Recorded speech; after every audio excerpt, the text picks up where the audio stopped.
UPEN Burlington, Philadelphia, a Beasley Media Group station. Official home of the Sixers, Flyers, Union, and the best Eagles talk in Philadelphia. 97.5, The Fanatic. Win $1,000 right now. 97.5 The Fanatic's Kelly Green Cash. Yep, it's the Fanatic's Kelly Green Cash. Your chance to win $1,000 in a brand new 2023 Birds Kelly Green jersey. Just text the word now. You just heard Radio Man say, right now. Well, now to 45911, NOW to 45911, or you can enter on the Fanatic app or at 975thefanatic.com. One winner selected at random will win $1,000 in this company-wide contest. Winners will get a call from Beasley. So be sure to answer your phone. Complete rules at 975thefanatic.com. The Fanatic's Kelly Green Cash is presented by Rand Spear, the accident lawyer. Demand Rand. Call 1-800-90-LEGAL. Please never text and drive. Good luck.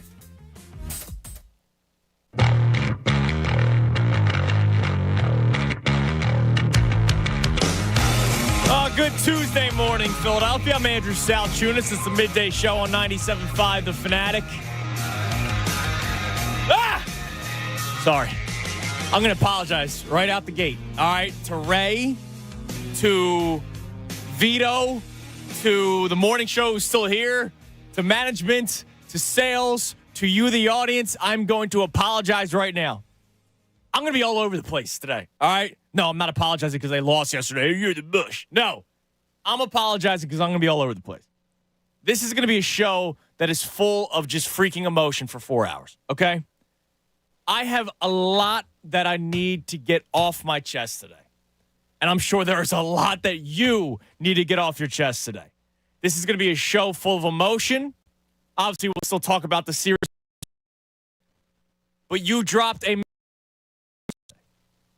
Let me say this first. Phil's in 4. I still believe it. Phil's in 4. I thought that before the series started. I thought that the Phillies would win 3 straight games at some point in this series, and I thought it was going to be games 2, 3, and 4. They took game 1, so I got chesty yesterday and thought, holy hell, they could sweep the Braves. And here's the reason why. You got by through the bullpen game 1, and then you go Wheeler and then Nola at home in game 3. And Wheeler looks better right now than he did last year against the Braves and against any of the teams in the playoffs. Wheeler was dealing last night. It's set up perfectly for the Phillies to be up 2-0 coming back to Philadelphia. Even though I still say Phillies in 4, even though they have the pitching advantage in game 3, which would then give them the 2-1 series lead with another game at home, 12 hours later, I'm still pissed off about a lot of things. Pissed off, emotional, whatever you want to say, however you want to call it, I'm feeling a certain type of way. I'm not over it. Because even though we said come home 1-1, that's all we wanted, right? Come home 1-1, steal one of the 2 games. It's just like you did last year. And I thought it was going to be game 2 and not game 1. But, man, you could have been up 2-0 coming home. Last year, when you were up 1-0 and you came home tied 1-1, I felt a lot better than I do today. Last year when the Braves tied the series, I came back to Philadelphia thinking, it's on. Look out. Because we had not seen the crowd at Citizens Bank Park yet. Remember, the wild card round was in St. Louis. Then games 1 and 2 were in Atlanta. I knew that there was going to be a shockwave sent to the Braves as soon as they stepped into Citizens Bank Park, and I felt great about that series. I felt great once they took the 2-1 series lead that it was a wrap. I'll say it again. I still think Phillies in 4, but that does not mean I can't be upset about blowing a major opportunity yesterday. Zach Wheeler was dealing. The guy struck out his first 6 batters. If you listened to the show yesterday, Ray gave the bet of over 5.5 strikeouts. That hit in the 2nd inning. He had a no-hitter going for quite some time in that game yesterday. You had a lead, a 4-0 lead. And yet you couldn't tack on more runs when they had the opportunity. Because they did have the opportunity, and they came up small. And then there's the decision of pulling Zach Wheeler. So yesterday, we did the watch party from Top Tomato in Center City. Ray was there. I was with Pat Egan. And when I saw Hoffman warming up, this was before Wheeler came out of the game. Remember, Wheeler then started the following inning, and then he got replaced for Jose Alvarado after he gave up the home run. When I saw Hoffman warming up, I stand by what I thought last night. I'll say it again. I would have taken Wheeler out in that situation. And I know there's people out there going, well, how you can't do that? He was dealing. They got to have a feel about Zach Wheeler. The second he started that next inning, his velocity had dropped. He gave up a rope to Matt Olson. Nobody was even ready. Now he then strikes out Ozuna, the next batter, and it looked good again. Still, and he has good numbers against Ozuna.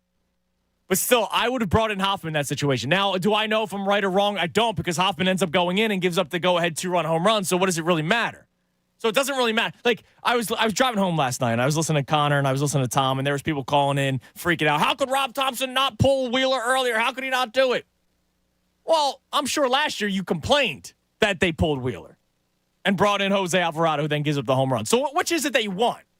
Like, you can't say, oh, my God, he made such a mistake last year pulling Wheeler, and then on the flip side, last night say, how could he leave him in? It's the same exact situation, and he was dealing. But all I'm saying is, at the time, I felt comfortable going with Jeff Hoffman the next inning. I thought Wheeler did his job. Hey, let's go to the bullpen. You got a great bullpen. They've pitched so great in the playoffs so far. Let's ride with them. You got another off day. Then you come back to Philadelphia. Bullpen's rested again, just like they were rested after game one. But whatever. Then the Phillies have still life in the top of the ninth inning. Bryce, I love you, man. I love Bryce Harper. The second he signed here in Philadelphia and the jerseys were available, I went out and got one. I love Bryce Harper. Loved him back when he was a jerk with the Nationals and people didn't like him and his attitude. I loved everything about the guy. When it comes to the aggressive base running, we kind of just got to deal with it because we celebrated him for it just the other night when he ran through the stop sign of Dusty Watson and scored. But I will say this. As much as I love the aggressive base running, sometimes he is not smart. There is aggressive, and then there's smart. The base hits up the middle, where the center fielder takes 2 steps to his left or to his right, and Harper tries stretching it into a double, is dumb. It's stupid. It's not smart. And last night, that ball to the wall, and I know that there are people defending Harper because it's like, oh, man, it took such a great play by Michael Harris, and it took such a great play by Ozzie Albies to get Harper out of first base. Don't even give him the opportunity. We've all played baseball. You're going more than halfway because it's a shot to the wall. Stand on second. You want to round second. You got to be right near second base. Because if that ball is caught, which it was, you got to get your ass back at first base. You cannot get doubled up in that situation. If Michael Harris does not make the catch and Harper is standing flat-footed on second base, he is scoring. He is fast enough that he would score. And if he doesn't score, you still have batters that are coming up that have done damage against Braves pitching that night. Bryson Stott's coming up. He's been one of the more clutch hitters for the Phillies throughout the playoffs. He's got 7 ribbies in 3 games, now 4 games. I love Bryce Harper. I will never go over the top ripping Bryce Harper, but that was a bad base running decision. I celebrate that guy has all the heart in the world. I celebrate that guy is Charlie Hustle. He's the modern day Pete Rose when it comes to hustle. I love all that. But you got to be smart. And that was not smart. Being that far past second base was not smart. And you can't get doubled up in that situation. Now, who knows? Stott could have grounded out to end the game. But you don't take the bat out of his hand. You just don't do it. Even if you do only get to third base, if Michael Harris drops it, I feel good about Stott in that situation.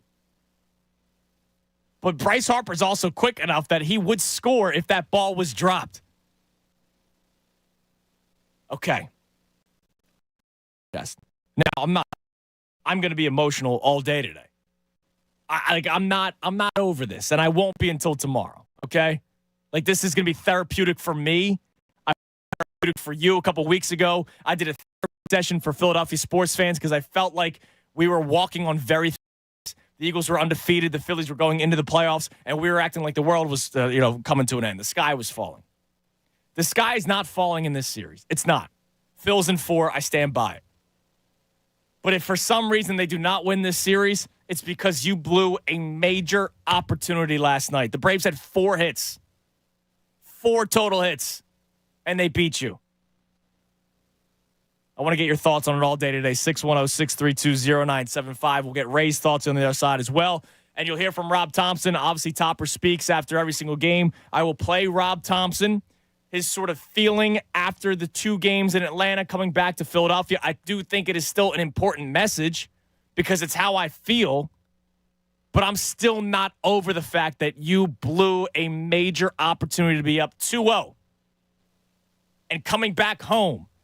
And if Nola doesn't pitch well, you're still up 2-1 with a second game. And I don't believe the Braves would win 2 games in Philadelphia. I really don't. 610-632-0975. I'm Andrew Salchunas. We'll continue the conversation next right here on 97.5 The Fanatic. Get ready to start NFL week off right, because right now all customers can get a no-sweat same-game parlay for Thursday Night Football on FanDuel Sportsbook. All you got to do is place a 3-leg same-game parlay on this Thursday's game between the Broncos and the Chiefs, and you'll get bonus bets back if you don't win. NFL same-game parlays are the perfect way to combine your bets for a chance at a bigger payday. You just got to visit FanDuel.com/Fanatic, build your own, or choose from one of the popular SGPs pre-built for you in FanDuel's top-rated sportsbook app. FanDuel.com/Fanatic, so you don't miss out on your chance to get a no-sweat same-game parlay on America's #1 sportsbook in partnership with the Valley Forge. I love that they do this for you every single Thursday night. You could put $10 down, and if it doesn't hit, well, you got that $10 to mess around with the following weekend. Maybe do another SGP on a Sunday game. FanDuel, an official sports betting partner of the NFL. You got to be 21 plus. President PA. Refund issued is not trouble. Bonus bets that expires 7 days after receipt. Max refund $5 unless otherwise specified. Restrictions apply. See terms at sportsbook.fanduel.com. Gambling problem? Call 1-800-GAMBLER. Fanatic Sports Update. Phillies falter late. I'm Ray Dunn. This update is brought to you by the Positive Coaching Alliance. Questions about youth or high school sports? Positive Coaching Alliance can help. PCA, a national nonprofit organization, develops better and better people through youth and high school sports. Info at positivecoach.org. The Phillies blew a 4-0 lead and lose 5-4 in Game 2 against the Braves. Phillies jumped out to a 4-0 lead through 5 innings, powered by a JT Realmuto 2-run homer in the third, but powered by a pair of 2-run home runs, 1 in the 7th and 1 in the 8th. The Braves leapt ahead of the Phillies. Austin Riley's go-ahead home run in the 8th off of Jeff Hoffman put the Braves up for good. The game ended with Bryce Harper being doubled up at first after an incredible catch made by Michael Harris. The throw in, Austin Riley it up and throwing Harper out at first. Game 3 tomorrow night at Citizens Bank Park, with the series all knotted up at 1. Hey, at least the Eagles are still 5-0. Eagles begin prep for the Jets on Sunday at 4:25. Jets coming off a 31-21 win over the Broncos. Birds, of course, coming off that 23-14 win over the Rams, and now have a 2-game lead in the NFC thanks to the Cowboys' loss on Sunday Night Football. Flyers season opener Thursday against Columbus. Next Sixers preseason game on this station Wednesday against the Celtics. Keep it locked here for all the latest news and information. I'm Ray Dunn on the home for the Sixers, Flyers, and Union, 97.5 The Fanatic. Tomorrow from 10 to 2, it's the Fanatics Road Redemption live broadcast with Andrew Salchunas at PJ Wellahan's on Route 38 in Maple Shade. Join us as we raise a glass of PJ Wellahan's special Red October cocktail before the first pitch. Hi, it's John Kincaid for my friends at Window Nation. You know, fall is absolutely the best time of the year for so many reasons, including football and the return of Window Nation's best offer of the year. Get 2 windows free for every 2 that you buy, plus put no money down, make no payments, and pay no interest for 2 full years. So let's say your old windows are hard to open or close and they're drafty and leaky. You're going to have one cold winter in your living room and then multiple hot summers. When you can take advantage of Window Nation's great deal, you're going to love the new look and feel of your home, plus up to 30% off your bills. Window Nation's knowledgeable exterior designers and quick, clean, accurate, professional installation is going to make your house look great. So right now with Window Nation, put no money down, make no payments, and pay no interest for 2 full years. Think of the savings. And for every 2 windows you buy, you'll get 2 windows free. This offer is going to disappear as fast as the leaves on your maple tree. So call Window Nation today, 866-90Nation, or visit windownation.com. Windownation.com. Tell them John Kincaid sent you. This is the lunch rush at your local deli. Orders are flying in. Online, on the phone, and in person. Order for Nick. So is it possible that fast internet could help your business outrun the rush? It is with Comcast Business. Up-leveling your speed with gig speed Wi-Fi, powering all your devices, and fast downloads and uploads. powered by the next generation 10G network. With Comcast Business, next level speed isn't just possible, it's happening. Comcast Business, powering possibilities. Get started with fast speeds and security for $39 a month for 12 months with no annual contract. Plus, ask how to get up to a $600 prepaid card on a qualifying gig bundle. Call or go online to learn more. Ends 11/12/2023. Restrictions apply. Requires paperless billing and automatic payments. New 50 megabits per second internet and security edge customers only. Equipment, taxes, and fees extra. After promo, regular rates apply. Gig Wi-Fi requires gig internet and compatible router.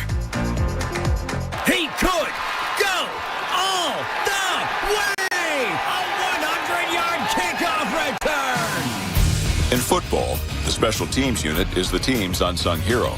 While they may be on the field only 20% of the time, special teams have an outsized impact on the game.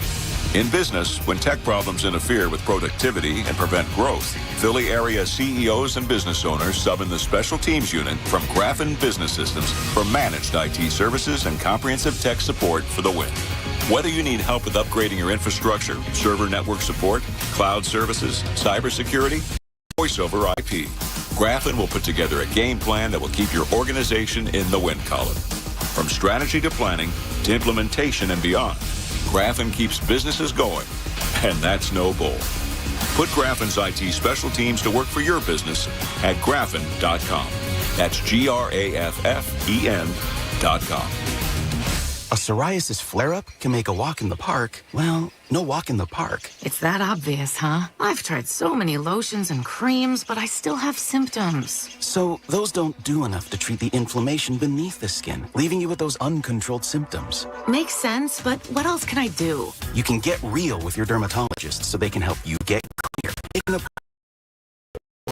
Hi, yes, I'd like to make an appointment. Feel clear about psoriasis at Let's Get Real Clear, sponsored by AbbVie. Hey, you're up next. My throat hurts so bad. There's no way I can sing tonight. Here, try these. Vicks VapoCool drops. Yeah, Vicks VapoCool drops has maximum strength menthol with a rush of Vicks vapors. Ooh, I can already feel it. I told you. So, you ready? I'm ready. Please welcome to the stage. Vaporize sore throat pain fast with VapoCool drops. Wait, was he tackled or did he slip and fall? Looks like the coaches are demanding a replay. Too bad they can't demand Rand. What? You know, Rand and Mike Spear, the accident lawyers. They are personal injury specialists, and they have the best 1-2 punch in the game. They won over $750 million for their clients. If you want to win, don't settle for the second string. Call 1-800-90-LEGAL and demand Rand. Or start your claim online now at randspear.com. 1-800-90-LEGAL. It's John Kincaid. We wanted a jaw-dropping backyard paradise. We went to Landis Block and Concrete. LandisBC.com on the web. They have a beautiful showroom in Souderton, Pennsylvania. They call it a store. We call it a showroom because it showcased all of their beautiful materials. We hired our own contractor, but Landis Block knew every single contractor in like a 5-county area that could have done it for us. You need imagination, space, and a budget. But what you really need is Landis Block and Concrete. Go to LandisBC.com on the web. I just had the best experience. My daughter went to the doctor and everything she needed was covered. Everything? What insurance do you have? Kids Partners, the CHIP plan from Jefferson Health Plans. It covers doctor and dentist appointments, ER visits, prescriptions, and more. Plus, my daughter can also get a new pair of glasses. They even offer free gym memberships. Visit hpplans.com or call 866-599-0809 to learn more about Kids Partners, a part of Jefferson Health Plans. Businesses of all types and sizes are saving money with Pico because Pico's got the financial incentives and technical expertise to help you reduce your energy use and to save cash. See how Pico's helping businesses like yours take greater control of their energy costs to improve their bottom line. Simply complete a customer survey on Pico's digital portal and an energy profile. The report will be generated for you, and this profile is going to provide specific recommendation based on your facilities, equipment, and energy use with great ways to save while either maintaining or increasing productivity. Jason Stark plays on one station in Philly, 97.5, The Fanatic. 10:20, 101.5, The Fanatic. I'm Andrew Salchunas. 10 o'clock hour brought to us by Window Nation. Take advantage of Window Nation's 50% off sale on all style windows. Plus, make no down payment with no payments and no interest for 12 full months. Call 866-90Nation or visit windownation.com. Uncle Frank has DM'd me, and he said, wow, with all your meandering, I might need to call in. I am going to be everywhere today when it comes to last night's game, and it's because it's true emotion. It's like the fan coming out of me today. I try to be as unbiased as possible when I do the show. You know, obviously, you know how I feel. I love the Phillies. They're my favorite team, the damn Chunas train. Like, it was a whole thing that because I love this team so much, and last year was such a magical run, and I expect it to happen again this year. But my God, there are some things that just like I can't control my fandom sometimes.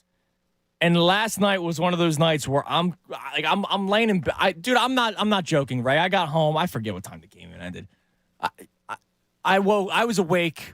Cooper woke up at 12:15 and started crying. I did the pop in, did the second pop in. He fell back asleep. Now it's 12:30. Now it's 1. Now it's 2. I'm just laying there. I could not fall asleep last night because of how miserable I was after the game. I saw a great tweet. Somebody tweeted at me this morning. It might have been Dawood. I'm not sure. I'll double check. But somebody tweeted me this morning and said, why is it that I can sleep good after a win, but I can't sleep after a loss, where it should be the opposite, where like you're so happy and so excited that you can't fall asleep. To me, it's both, right? Like, but last night is one of those nights where I'm going, man, you had every freaking opportunity to go up 2-0 and come back to Philadelphia, because that Braves team is dangerous, right? Like I always talk about, the big bad Braves, you know. Yeah, they're very good, but they have flaws just like the Phillies have flaws, which is why I still feel good about this series. But you don't want to give this team too much life. You don't want to give the Atlanta Braves life because they were dead. They were dead throughout that entire game. They could not touch Wheeler's fastball. They couldn't touch anything on Wheeler. They were dead last night. And you gave them a little bit of life.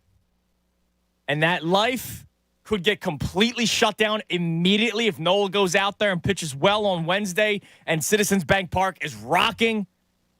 Whoever the Braves throw out there, there's multiple guys that could potentially pitch for the Braves. Aaron Nola and the Phillies have the pitching advantage. It is advantage Phillies going into Game 3. But right now, I am still angry about last night. And I'll get to the calls in a second. I see Mariano from Argentina, which is awesome. Can't wait to talk to Mariano. You know, Mariano's saying they're happy with the split in Atlanta. And I am too. Ultimately, that's what we wanted through the first 2 games. But I thought it was going to be lose Game 1, win Game 2. When they took Game 1, and I knew Zach Wheeler was on the mound for Game 2, and he's pitching as well as he is, and he pitched as well as he did last night for about 2 hours, I thought we were coming home to Philadelphia up 2-0. And then you blew it.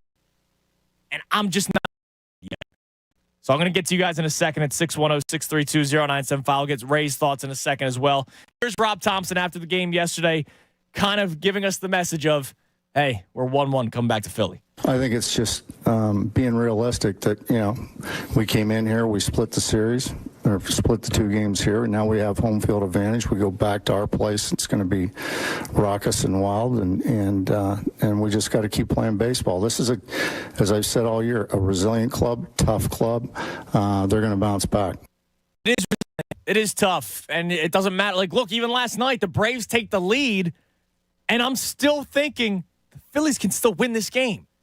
And Harper gets on to lead off the inning, and you're going, all right, this team is filled with magic. It could happen again. And then it was an unfortunate mistake by Bryce Harper. I will stand by it. It was a mistake by Bryce Harper. As much as we love his aggressive base running, that was a mistake. And you could try to call in and say, no, I love the aggressiveness. I would want him to do it again. That was a mistake. If he's standing on second base, flat-footed, he's scoring if the ball is dropped. That was a mistake. Now, there is a story on Fox Sports, Ray, and there's a quote that I hope Bryce Harper sees. But let me get your thoughts on last night first. Ray, it was a lot of fun. We were at Top Tomato. So thanks to Top Tomato for hosting us, and thank you to Corona. Our man Miguel Thank you very much, Miguel. Miguel was hooking us up all night long with the Coronas. They were flowing. It was a lot of fun. There was a great group of – I found out who the group was. So there was a group of, like, I don't know. I'm not saying this for radio. Like, probably 60 people? It was insane. Like, it was a group. One group of 60 people. And we were making the jokes, you, me, and Pat, of like, I don't know 60 people. No. All right, once I graduated post-college, like, I have a tight circle, right? Like, I got my family, obviously, which I know a lot of. I have a big family. The Lithuanian community is huge. But in terms of, like, the inner circle, I don't have that many people. They had, like, 60 people. And I found out they were all medical students at Jefferson Health. So, thank you for all those medical students for doing what they're doing to, do God's work moving forward. But the place was rocking. The place was great. And then it just died, man. All within an instant, it really felt like that everyone just kind of picked up and it was all over. Like, it was one of those, like you said, you just kind of felt the magic. Harper gets on. It's like, they're going to find a way. This team's going to find a way. They're going to get to this bullpen. They leave in Harper because of the numbers. And you're like, oh, well, now they're playing a little bit scared of what might happen. They let Harper get on base. Let's see let's see what the rest of the lineup could do. And Castellanos is inches away from creating a whole different ball game. I mean, that place was rocking. We had a great time for 2 hours and 15 minutes. And then, you just can't help but feel like you blew one real bad. You did, because you're coming back to Philadelphia up 2-0 in a 5-game series. Right. You need one more win. And then that's the thing. I know it's part of my nature to be like, all right, like, I'll be fully honest. I tweeted out last night. I went to bed with the thought I'm going to wake up today with, all right, it was a split. Last night was terrible. Let's compartmentalize that. Let's move on. I woke up today and I was just still livid. The fact that you're just not able to capitalize and get to 2-0. And it's a lot of how it happened. It's a lot of just how it happened. Because there's other ways you lose that game 5-4, and I sit there like, you know what? You fought really hard. You end up with a split. Let's get out of here. The fact that you had the lead. Yeah. I mean, through 7 innings. Because right. I'll say this, even when the Braves make it 4-3, I'm still feeling good. Mm-hmm. Because when they get out of the 7th inning, Alvarado gets the final out, you go to the top of the 8th, you have Schwarber, Turner, Bohm. Schwarber, Turner, Bohm. They're 1, 2, 3 in the order. And then it was an awful pop out by Schwarber, a weak pop out by Trey Turner, and then Bohm hits one at least to the outfield. But it was like 1, 2, 3 in a blink of an eye. And I'm like, okay, so Braves have full momentum now. Phils have the lead. Just please, dear God, hang on. And then they didn't in the bottom of the 8th. And I can't get over it. Like, I know there's probably people out there go, oh, my God, Judas, stop. Like, they're coming back to Philly. Nobody wants to play in Philadelphia. 4 hours of hell, and now at the pitch clock, 3 hours of hell. And yes, I agree with you. Tomorrow we'll be there. Yes, tomorrow we'll be there. Phil's in 4. I will say it 1,000 more times probably, just so people don't think that I believe the sky's falling. But you had every opportunity to come home to Philadelphia up 2-0, and you don't want to give that Braves team life. It's one thing for me to make a prediction on the radio still today saying Phil's in 4. It's another thing when you step out in that field, and if the Braves have momentum, and we know they're a scary offense. And, of course, there's the Aaron Nola, right? The ups and downs. He's pitched very well his last 3 outings, and Aaron Nola in the wild card round makes me feel better about Wednesday. But it's going to be a sweat for 9 innings. All right, we got 2 open lines. You can climb in at 610-632-0975. I'm already losing my voice because last night we're screaming. We're celebrating. And I'm so fired up today that it's probably going to crack at some point, and I'll sound like I'm hitting puberty again. That'll be fun. Let's go to Billy. Billy, what's up, man? Hey, what's up, guys? I'm driving back now from Atlanta. Was that game 1, game 2? Yeah, Ray, I heard you with Ray over the weekend, and I thought it was really cool that you made the trip back down for game 2. You went with your friends and kids, and that's really cool. Yeah, the wife, we had to go home and ask the wives, and everyone's wives but mine said yes. So I actually brought my daughters with me in their place. So we had a great daddy-daughter trip during the car. Oh, that's cool. It was awesome. But listen, game 1, I think that they had too much time off. We were coming in hot. Game 2, totally different story. There's so many miracles about that game that for those who weren't there that didn't see, obviously get to the 7th inning, we stranded 10 or 11 on base at that point. Mm-hmm. There's more reasons why we lost that game than the plays that you're talking about. Right? Now. Yeah, stranding runners. I mean, that was a big one, and I'm going to get into pitch selection coming up in a little bit, but yeah, there was more to it than just the final play. We can also say that Schwarber should have rounded. He was rounding third coming home. I believe, in the fourth or fifth inning, and they stopped him. He could have made it home easily. There's a lot of reasons why we lost that game. It wasn't the last two plays, which were miracles, by the way. When we were on the first base side.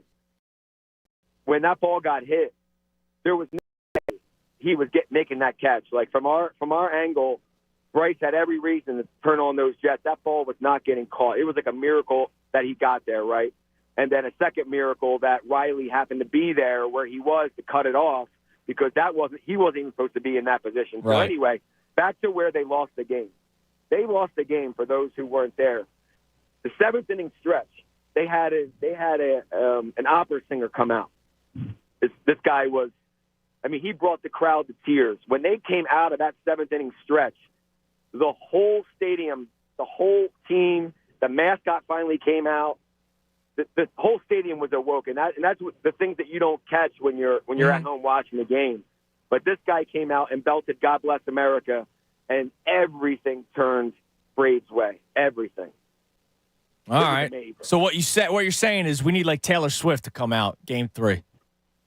No, I think we're taking the series. We're winning these next two games, no doubt. But the fact that we had to split, and like you said, you're going on fandom right now, and I it's full emotion, right? Because I wanted to just take two or take one of two. And thanks for the call, Billy. Like that's what I wanted going into it, was take one of two, which was the recipe last year. But the recipe being the first game in each series. I did not think they were going to do that. You heard me, right? I said last week before the series started, I thought the Game 1, come back, win Game 2, and then you come back to Philly, you take Games 3 and 4. And I thought that was it. That was my prediction going into the series. When they stole Game 1, and I mean stole Game 1, with the Ranger Suarez going 3 2/3, and then Rob Thompson just going balls to the wall with the bullpen for 5 1/3 innings. Winning that ball game, I go, oh, wait a minute. So I got now Zach Wheeler, Game 2, who's pitching lights out. Man, they could be coming back home 2-0. So I love that Billy's still confident. I'm still confident. But I'm not going to not be emotional today. I can't help it. No. Even me, who I looked at Game 1, I looked at the opportunity they had, and I thought, oh, with the off day, you might be able to get a little freaky and, steal one that way. And there's no way Atlanta leaves without putting up a fight. Like, I almost put the game script or the series script in my head of what was going to happen. And I see it happen, and I'm still sitting here distraught today.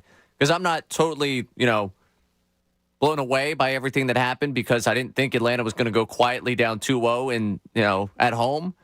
And I thought that with the bats, eventually they would come to life. I know no one's complaining about the playoff format today. No, right, exactly. But all those Braves fans that were bitching and moaning, now all of a sudden it's 1-1. They're quiet. Yes. So I kind of had something of the series. Like, I thought they had a good chance at Game 1, and then they wouldn't get a sweep, because I told you I didn't think they'd win 3 in a row. Like, all these things I mentally prepared myself for. Right. All these hurdles of the series, everything that I was prepared to get hurt with, I got hurt with, and I'm still sitting here today like, you had the opportunity. It was right there, and you just don't want to regret that one. We don't want to be sitting here for years talking about the 4-0 lead that Zach Wheeler had and that the Phillies had, because I don't want to put that on Zach Wheeler, but that the Phillies had in Game 2. I saw Rob Motti yesterday, our old friend Rob Motti, tweet out. Anyone else reminded of Cliff Lee? Mm-hmm. And I'm like, damn, I don't need to read that right now. Yeah, I don't text in the group chat about that. I don't need to read that right now, Rob. But that's to your point. We don't want to be sitting here 10 years later going, oh my God, they that 4-0 lead, can't believe they blew it. No, it's not going to happen. All right. This is all emotion. This is emotion coming out. All right. I'm purging the emotion right now. And roll your eyes at me. That's why I thought it's important to play what Rob Thompson said. It's one thing for you and I and David and Steve and Mariano and VT Ron and Eddie to call up and be pissed off and upset and emotional. It's the other thing for the manager of the team, who is always cool, calm, and collected.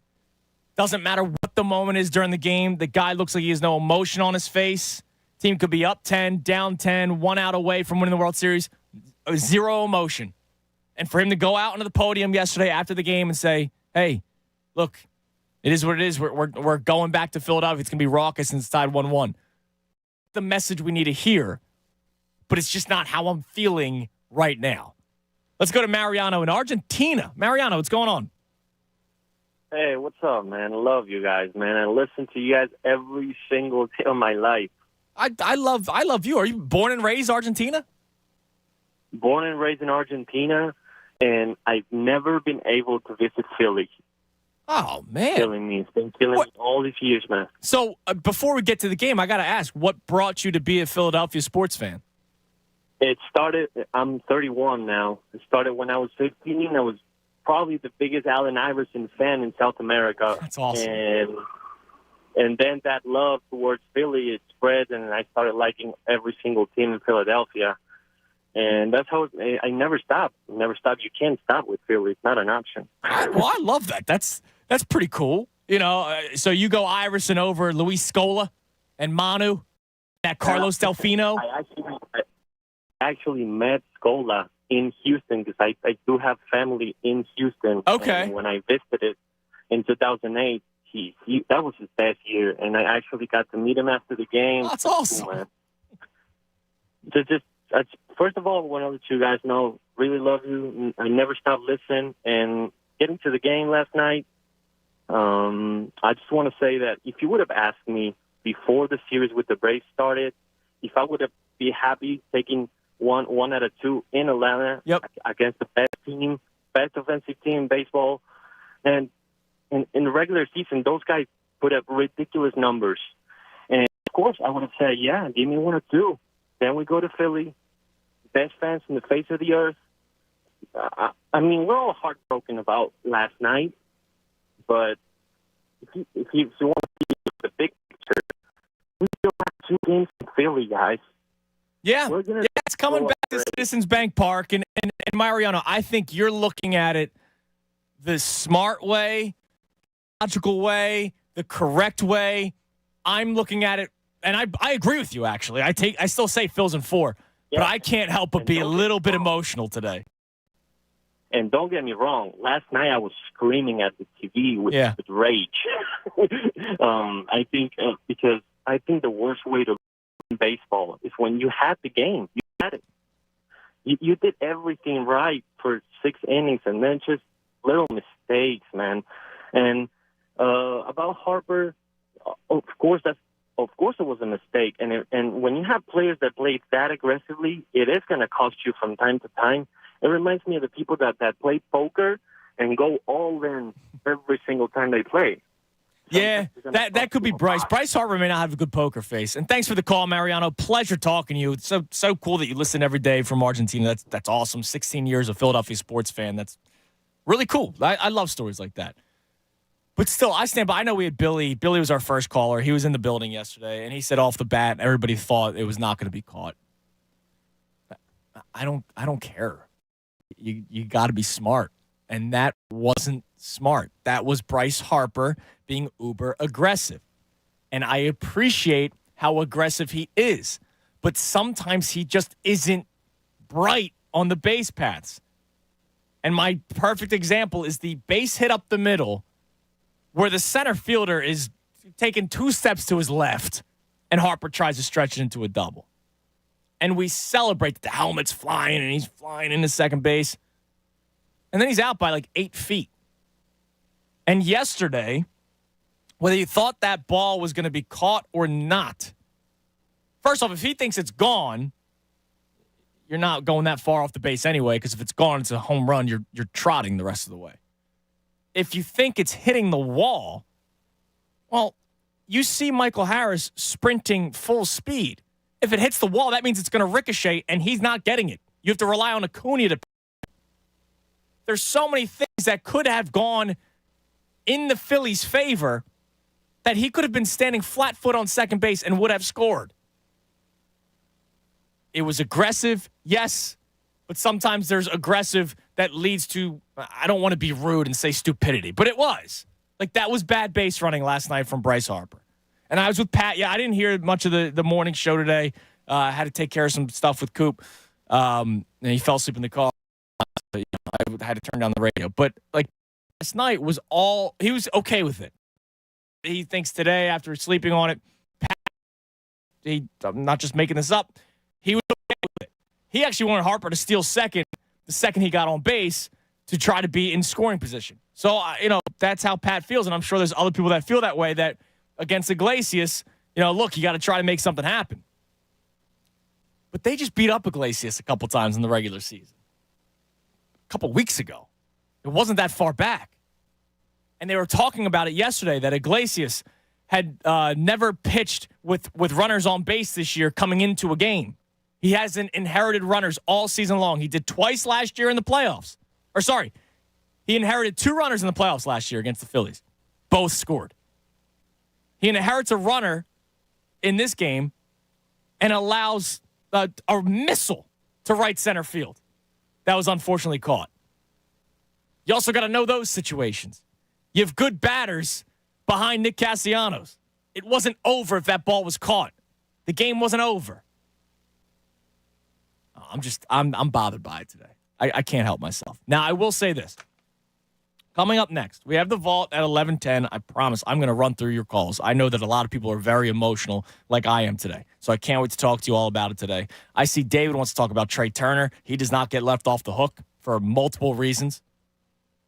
But there is something that I read this right before this segment started, Ray, in Fox Sports. And I love that whoever this reporter was, I'll tell you right now, their name was, let me scroll back to the top, Jake Mintz. Covers baseball for Fox Sports. He did a post-game write-up, and he was in the locker room with Atlanta. And he put a little nugget in his story that I hope somebody puts in Bryce Harper's locker. I'll tell you what it was next. 610-632-0975. Manager Sal Chunas taking until 2 o'clock. Vault at 11 o'clock right here, 97.5 The Fanatic. Fanatic Sports Update.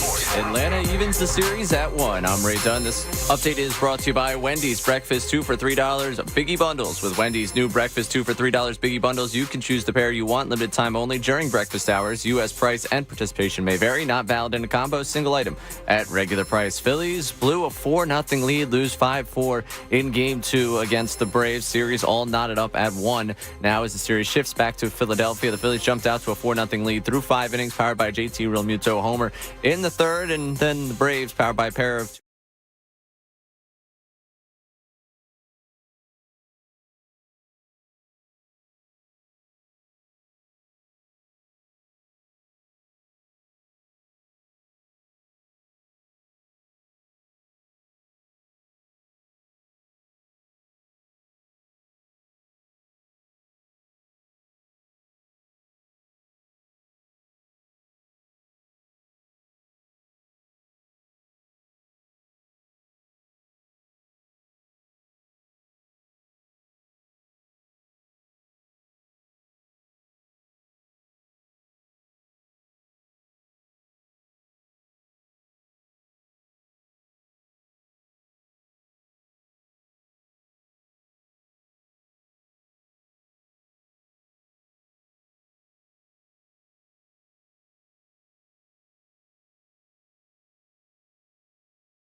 850 97.5 The Fanatic. I'm Andrew Salchunas.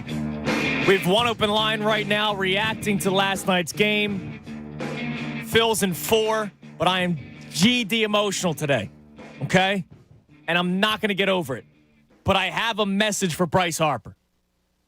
Not just, me yelling and screaming about how I appreciate his aggressiveness, but don't be dumb on the base paths. I have a message from a member of the Atlanta Braves. So there's a story in Fox Sports, it's the post-game write-up that some guy wrote. I already forget the guy's name. My apologies. I don't want to scroll back up. I lost it. Jake Mintz. Thank you, Ray. Jake Mintz. All right? So Jake Mintz was in the locker room, and I give this guy a lot of credit for adding this to the story. So they're talking about the home run and then the catch. So here's just here's the paragraph from the entire story that I want to read you. While Riley's blast flipped the score, Harris's outrageous snag and Harper's consequent blunder was the talk of Atlanta's locker room after the game. Kevin Pillar's young son, sporting a custom Money Mike headband, waddled over to his favorite center fielder for his fist. Third-string catcher Chadwick Crump strutted by Harris's locker, offering a congratulatory "Mike is him." All while Braves shortstop Orlando Arcia cackled emphatically about Harper's misfortune, bellowing, "Ha ha, attaboy Harper," repeatedly as reporters circled the room. Two things. One, you're a little wuss that you wouldn't say that actually like on camera. Mr. Tough Guy, Orlando Arcia. Say it on the camera. But two, he wanted Harper to hear it if he's saying it near reporters, right? But let's be honest, toughen up. Say it in front of the camera if you really want to make some noise, but okay. So Orlando Arcia walking around multiple times saying it so that multiple reporters could hear it. Ha ha, attaboy Harper. Now, it's one thing for me to be mad about Bryce. You don't take a shot at one of our guys, Orlando.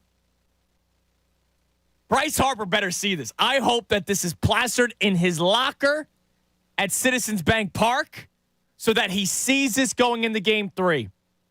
And, Ray, I think you said after the game yesterday that you were already going to put in the Bryce Harper home run prop. Yeah. This is hitting. Orlando Arcia taking shots at Bryce Harper yesterday. Look out. That was not smart of Arcia to say. No. Also weak that he wouldn't say it in front of a camera. Also Arcia. Yeah, exactly. Not even Dansby Swanson, bro. Why would you say it? Why would you say it? Why would you poke the bear? Is there one thing that we've constantly said, whether it be us talking about it, national people talking about Bryce Harper? He's gonna come through. He's going to make the most of the moment. Why create a moment for him? That's what you've done here. That's literally what you did. He already was going to be trying to make up for his mistake, and now you've given him more of a moment. So bad choice. All I'm saying is Orlando Arcia, a little wuss, not saying in front of a camera, but the fact that he said it, also moronic. Like you said, don't poke the bear. And you know Bryce is already pissed at himself. So he's angry at himself. And now here's that. Harper's going to do something in Game 3. But that's not going to be enough for me right now, that thought, to get over last night. Let's go to VT Ron. What's up, Ronnie? Andrew, I don't know what to say, but I'll tell you what. On the positive end, complete game of the whole season. Yes, they did. That's the good part. They played a positive, most complete game. Yeah, we kept on hearing over and over again. They haven't looked like a 4-0 team. They haven't looked like a 4-0 team. Well, now I wanted to give them their 10 seconds of glory because I want to get to two things. One, how do you leave 11 men on base? That's the first thing. Yep. How do you leave 11 men on base? You want to talk about having a feeling? That's when I started to get the feeling that I don't know if this game is in the cards because you leave that many runners on base, you got a problem. Yeah, I mean, they had every opportunity yesterday to put their throats or their feet on the throats of the Atlanta Braves and end it. They had every opportunity to do that, and they didn't. And I go back to even anybody on base. The top of the 8th inning, going 1-2-3 after the Braves made it a 4-3 ball game. Horrible. That killed him too. That was horrible. And then the second thing, can you please answer me this question? Why does Topper, for the life of me, brings Alvarado out on a second inning? The guy's throwing cheese. They can't get the bat on the ball, and he yanks him. What is the difference whether he throws 6 more pitches in an inning? Why does he pull him after the first out on the second inning he's in? Oh, it's all matchup. It's the lefty-righty thing. Please. Oh, please. I mean, that's what it was. The guy's throwing cheese. Yeah. Twice now. I don't know. I can't touch on the Harper thing, but I tell you what, you don't poke a wounded bear. And I'm going to tell you, just like y'all been saying, I feel that Harper will do something. Oh, yeah, for sure. That will help this team down the road. Yeah, I hope Orlando Arcia is banished from the Braves clubhouse after this series. And thanks for the call, Ronnie. I hope there are members of the Braves going, oh, dude, why'd you say that?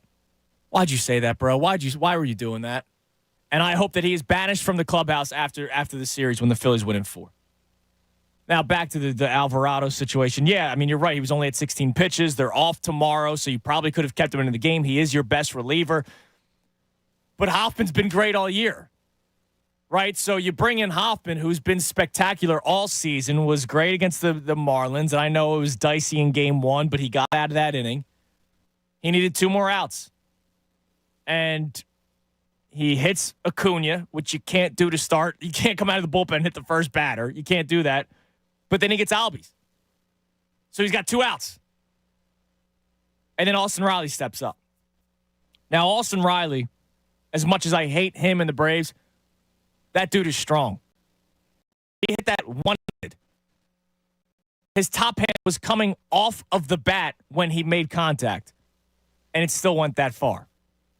Now, Bob Wankel put out something interesting last night on his Twitter account, that he spoke to some people within the Phillies organization that here's his. I'll just read his tweet word for word.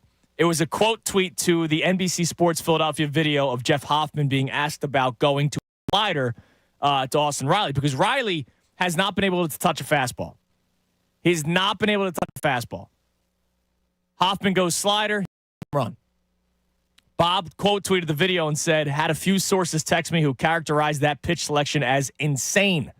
My summarization of their words, for what it's worth. So I'll say this, because I jotted something down on our show sheet, Ray. I could read that and be pissed off. I can read that and also hopefully shine a light of positivity. They can't touch the fastball right now. They only had 4 hits yesterday. It took 2 blasts to win that game. It took a hit by pitch and a home run to win that ball game. There is something to the approach of the Braves hitters. They've not been able to touch the heat. And that could be the layoff. And maybe they're good to go through 2 games. Maybe they'll be good for game 3. But they're struggling with it. We talk about baseball all the time being a game of chess, right? A game of matchup, a game of statistics, a game of analytics, a game of feel, you name it. JT Realmuto's got to know next time, hey, he's not touching the fastball. Let's keep going to it. Now he knows that. So it could be a light of, hey, at least you got that going for you. But at the same time, it does piss you off that he called slider and then he hit the home run. We'll get to the vault in a second, but I want to go to David in East Oak Lane because this is an important conversation to have. David, what's up, man? Hey, man, what's going on? Thanks for taking my call. You sound down. I'm angry, but you and I are kind of on the same path right now. We're miserable today. Yeah, man. I mean, we all know that loss was super tough, especially, against a team that's so good. I mean, you can't have a lead like that and give it up. Yep. I mean, you got to step on their throats, and your foot has to stay there. Yeah. But I'm going to compare, Zach Wheeler's performance. I mean, the whole Atlanta Braves team basically looking the Grim Reaper in the face. Right. He going to carry them to their, like, sports afterlife, and they all knew it. And in my opinion, that all turned around after that one error by Trey Turner. Yep. When he allowed Acuna to score. Yep. Yeah, that was just lazy. It was just lazy baseball, which, you know, you do that in August, like nobody's going to notice. You do that in June, May, nobody's going to notice because it's a regular season. It's a long season. You can't do that in the playoffs. Exactly. It was just lazy. Like, put your body in front of it. Pick it up right away. He turned his head. He missed it. And then Acuna, good for him. Acuna's very fast. The guy had 73 stolen bases this year, so obviously the guy can run. You can't do that. And it's little things in baseball that would really bother me, that do bother me, and that's one of them. You can't just be lazy when you're in the field. Yeah, and the leverage of the game just made it that much more important. But, I mean, and don't get me wrong, I love Trey Turner. Me too. And obviously, you know, he's one of the best in baseball. But I don't understand how you can, like, look like a Golden Glover making that diving play. Plays, you know, super athletic, amazing plays one week, and then turn around and commit, like, mindless errors the next game or the next week. I mean, like, the polar spectrum and how that needle slides from end to end with him, at least on defense, is, like, amazing to me. And unfortunately, last night just happened to be one of those nights where he committed that two, actually, mindless errors. The first error, you know, it sucks, but it really meant nothing in the game. But you're right, David, and I appreciate for you calling in and bringing that up because it's shame on me for not bringing it up earlier in the show. That Trey Turner second error, it was just straight laziness. And you can't do that in the playoffs. Your mind's got to be into it. Pitch by pitch. Every throw, know where the cutoff's going, know where the guys are on the bases. You can't take that lazy approach to a ball. And then it rolls away and Acuna scores. And I know at the time it was only 4-1, but again, it gave life to the Braves. And what happened? 2 in the 7th, 2 in the 8th, 5-4 ball game. That kind of mental error, that wasn't a physical error. I remember my dad, when I played baseball growing up, my dad always said, I don't care if you make 100 physical errors. It's the mental errors that kill you. That was a mental error yesterday. That can't happen. And who knows what happens? Maybe Acuna scores the very next batter. But in that situation, you just got to be better. Turner, Harper on the base paths, you just got to be smarter. All right, it's 11:03. I heard some of the work that Ray was doing before the show started, so this should cheer us up a little bit. Eddie, Jack, Steve, please hang tight. We'll get back to the calls. There's open lines. You can climb in at 610-632-0975. But it's time now for the vault.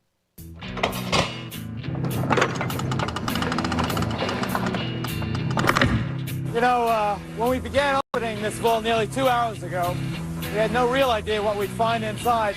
As it turns out, we haven't found very much. Vault presented by Golden Nugget Jewelers, where Philly gets engaged. Ray, what do we got today? All right, I'm going to try my best with cheering everybody up. I got no promises today. And if you don't want to be cheered up, well, just try, I guess. I don't know what to tell you. I think we're all kind of in Don't worry, we'll get back to the misery at 11:20. Yeah, don't worry. We'll be back there in just a moment. But we're going to go Phillies heavy today. We've got an anniversary of a game. We've got a birthday, and there was an announcement recently today that I think I wanted to shed some light on someone who's throwing a first pitch coming in Game 3. So let's start with the birthday. Happy birthday, Pat Burrell. Let's take you back.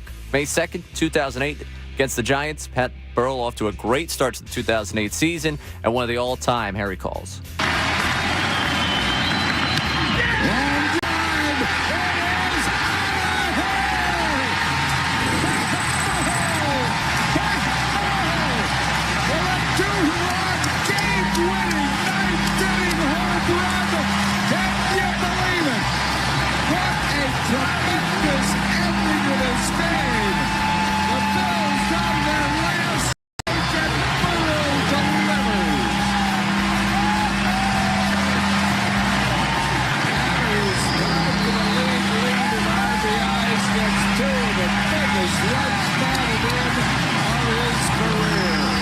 Just hearing his voice cheers me up, so thank you for that. Pat Burrell was great. You know, I know there were people that got annoyed because the slider's blown away, almost like Castellanos, right? Guy was a good ball player. He was a consistent 30 and 90 guy for the Phillies, year in and year out from the right side of the plate. Love Pat the best. Yeah. Pat, a similar arc to me is the Reese arc for people. Where people, he was here, he was consistent. Once he goes, you realize the importance of that. But, you see it there. That one coming, of course, on the Comcast Sportsnet special there. Courtesy of Fox broadcast of the 08 World Series. Pat Burrell going out in his Phillies career with a real special, so close to putting one over the fence. This one hit into center. Burrell got a lot of it. Upton will watch it go off the wall. And Burrell will dig into second with a leadoff double. First hit of the World Series, a hanging curveball. And normally, this ball is way out of this. But as Joe said earlier, that wind kept it in. Oh, Pat. Pat the bat. It cheered me up a little bit, Ray. See, there you go. So for now. Yeah. I'm sorry. I know an almost home run for us today probably hits a little too hard. Yeah, exactly. Hey, that one went off the wall, and we were able to get Brundtland on base, and Pedro Feliz puts the Phillies ahead. You know what happens. You remember the script. We can move past that. Now, to get to that position, they had to win a number of games before that, of course, and that includes the 2008 NLCS. Happy anniversary to Game 2 of that series, where the Phillies go up 2-0 on the Dodgers. Big fourth inning. I don't know big 4-run inning that catapulted them ahead of the Dodgers in that game. And it all comes back to the wonder of Brett Myers at the dish for this team. Before we get to that one, I want to give some shine to Carlos Ruiz, tying the game up for the Phils. And Ruiz into left center field. Dobbs motoring to third. This could tie the game. Carlos Ruiz has delivered with 2 out. It's 1-1. Just hearing the names Ruiz and Dobbs makes me happy. Brings me back to as the Corporalese Reed would say, a kindler, gentler time. Yeah, well, I'm sure this will make you smile even more because Brett Myers figured out how to be a batter for one postseason, and boy, oh boy, was it a special thing. Now it's the pitcher, Brett Myers. He gets a base hit into center field. Here comes Ruiz. Phillies lead it 2-1. The biggest surprise of the postseason is the offensive force that Brett Myers has become. Now with the base hit, he had 4 base hits during the regular season. He was on base 8 times and up to the plate 71. Yeah, all of a sudden, Brett Myers, the NLDS against CC Sabathia, who woke a sleeping giant with Brett Myers at the plate. He had gotten on base 8 times all that season. Ends up with a single, ends up getting on base 7. Victorino, a massive game too. And going back, as I continue back, and I'm always not shocked, but the shine that Victorino gets out of that playoff, I feel like it's understood because of the Matt Stairs moment, because of Hamels getting the MVP trophies. But the shine of Victorino in the Dodger series. Oh, that goes away. Yeah, goes away. So let's give him that shine. Let's give him a pair of 2 RBI hits for him. Because it is that loud here in this stadium in Philly with 2 out. Base hit left center. 2 more runs will score. 4-1 Philadelphia. 2-2. Victorino hits it into right center field, and that ball is over the head of Ethier. 1 run scores. That's Ruiz. Here comes Myers all the way around. A 2-run triple for Victorino. 8-2. A curveball from Park. And a pretty good pitch. At least it was. And the flying Hawaiian flies around the bases. Yeah, Shane Victorino was, look, it's a 2-time World Series champion. Wins with Boston, too, and had some big moments for the Red Sox during that run, too. But, yeah, the Phillies one, and we talk about the Matt Stairs home run all the time. Shane Victorino was right before it, and it was such a big moment for the Phillies. Now, one more for you. Okay. For another outfielder we're giving shine to today, because before Game 3, you are getting 2 ceremonial first pitches. It'll be the Governor Josh Shapiro, and then it'll be one Raul Ibanez for Game 3. Raul, we got to highlight 2-2 in the 10th against the Braves, and Raul Ibanez comes to bat. 2-0 the count. In the air to right field. That one's deep, and this ball game is over. Raul Ibanez smokes a 2-0 pitch into the seats in right field, and the Phillies in the bottom of the 10th inning take Game 1 of this crucial 3-game series by a final score of 3-2. That's good. I like Ibanez. You know, I was a big, you guys know, I was a Mariners guy on the side. And Ibanez coming to Philadelphia made my day. After Jamie Moyer came to Philadelphia as well, made my day. My favorite Ibanez moment isn't even with the Phillies. It's pinch hitting for A-Rod in a playoff game and hitting a home run when he was on the Yankees. Like, that's a legendary moment. A-Rod's 0 for 4 and gets... Imagine Bryce Harper's 0 for 4 and they pinch hit. And they bring in Rodolfo. Yeah, not obviously a bind Rodolfo cap, but still, like, you Rod. Yeah, comes in its home run. It was really cool. All right, Vault cheered me up a little bit, but I'm gonna go back to my misery coming up next. 610-632-0975. No, you did a good job. You cheered me up for 10 minutes. That's all you could really done for me, you know. And then I go back to thinking about last night. And this is one of those days. I have the show sheet here in front of me. I'll mention some of the stuff I have written down, but it goes out the window for half the show because, I want to hear from you. I want you to vent. I know there's been a couple of people that have called in and tried to remind me, well, they're 1-1, they're 1-1. And I agree with you. I love that they're 1-1. That makes me happy thinking about it, but I can't help but think they should be up 2-0.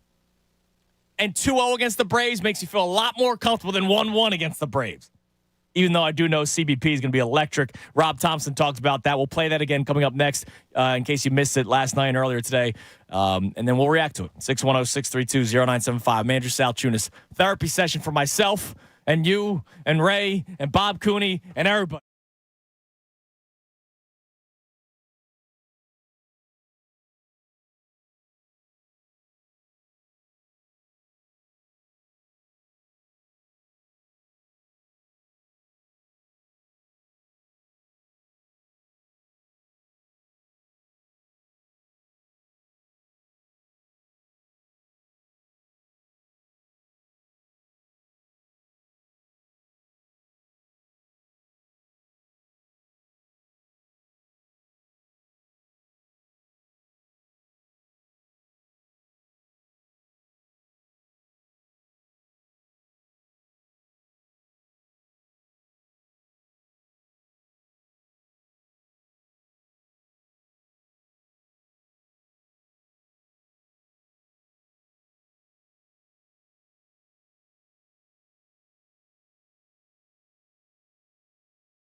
97.5, The Fanatic.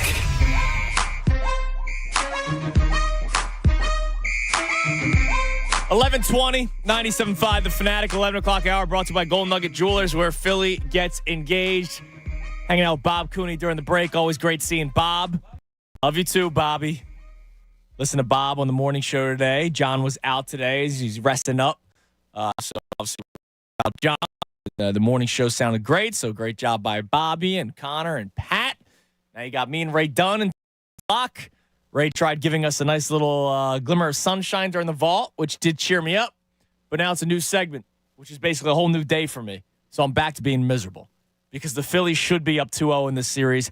They just cost them a major opportunity yesterday to be up 2-0 coming back to Citizens Bank Park, and there's no shot in hell the Braves win 2 games in Philadelphia.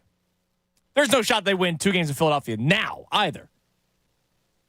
But God forbid Nola doesn't look good.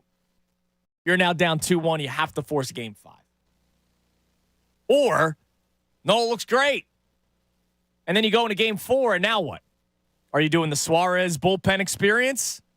Are you telling Suarez, hey, you're going till you're done? Because now Suarez has that in his mind, like what is Topper going to do to me? Because he didn't tell me what happened, what the game plan was. So what's the deal? And now all of a sudden that's a tight matchup again. Unless he tries something different with Christopher Sanchez or Taijuan Walker or Michael Lorenzen. You have all these arms.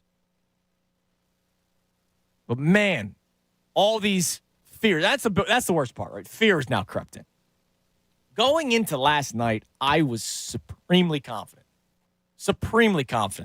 that the Phillies would be up 2-0. And then I think they would have won game 3 with Aaron Nola, and it's a sweep. And if not, well, you got the insurance of game 4. And there's no way the Braves win 2 games in Philadelphia. But the fact that you lose yesterday, now fear creeps in. And don't do the whole, you're scared, go get a dog or anything like that.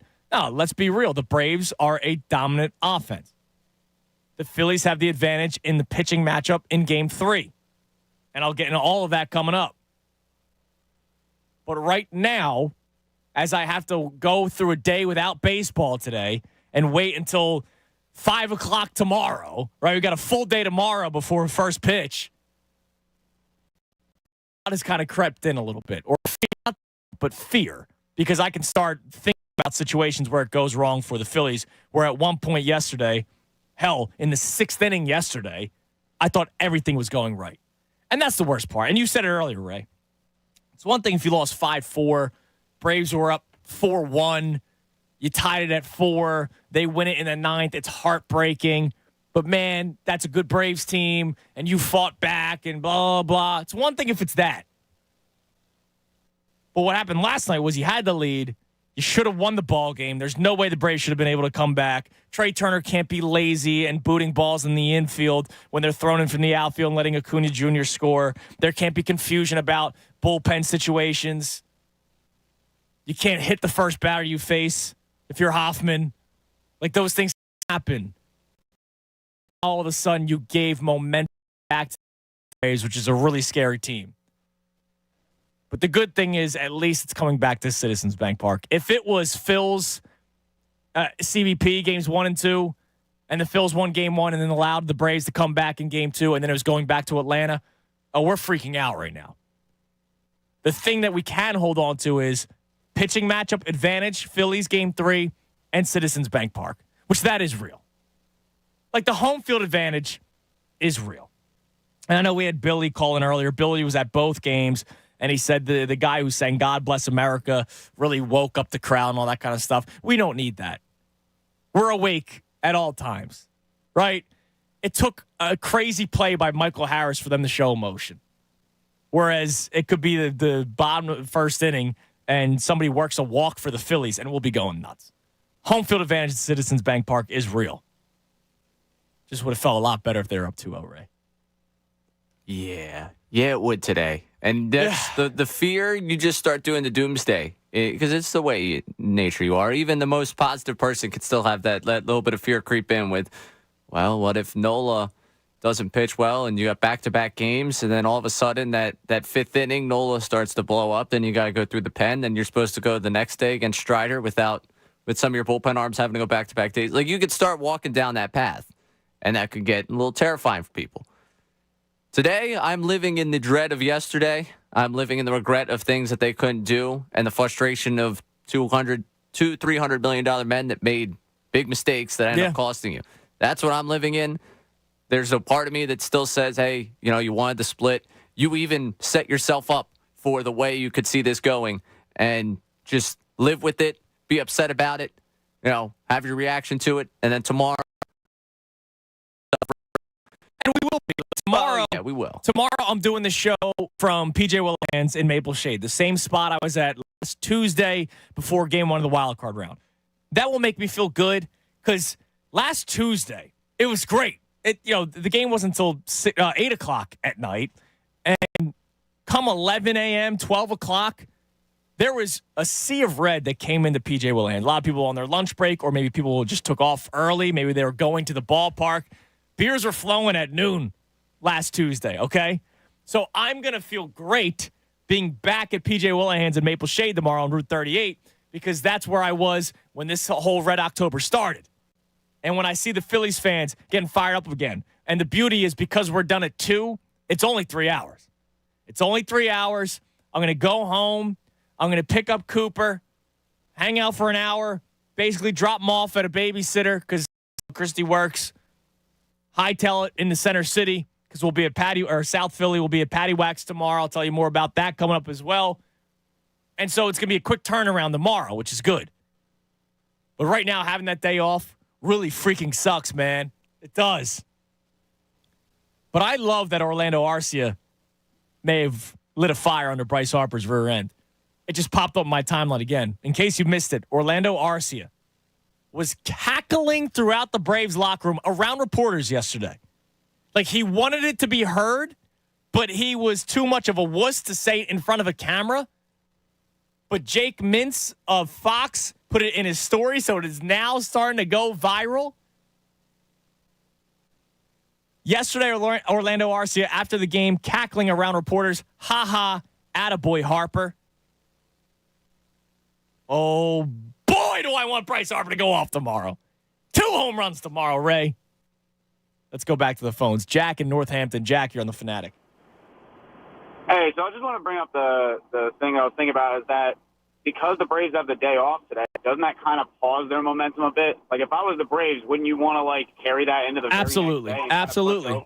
Yeah, you're right. So, that's where I'm looking at it. I woke up, same as you, just completely depressed. I was like, that was a horrible loss. But the way I'm looking at it is, we got our, if not our first best or second best starter going on Wednesday, tomorrow.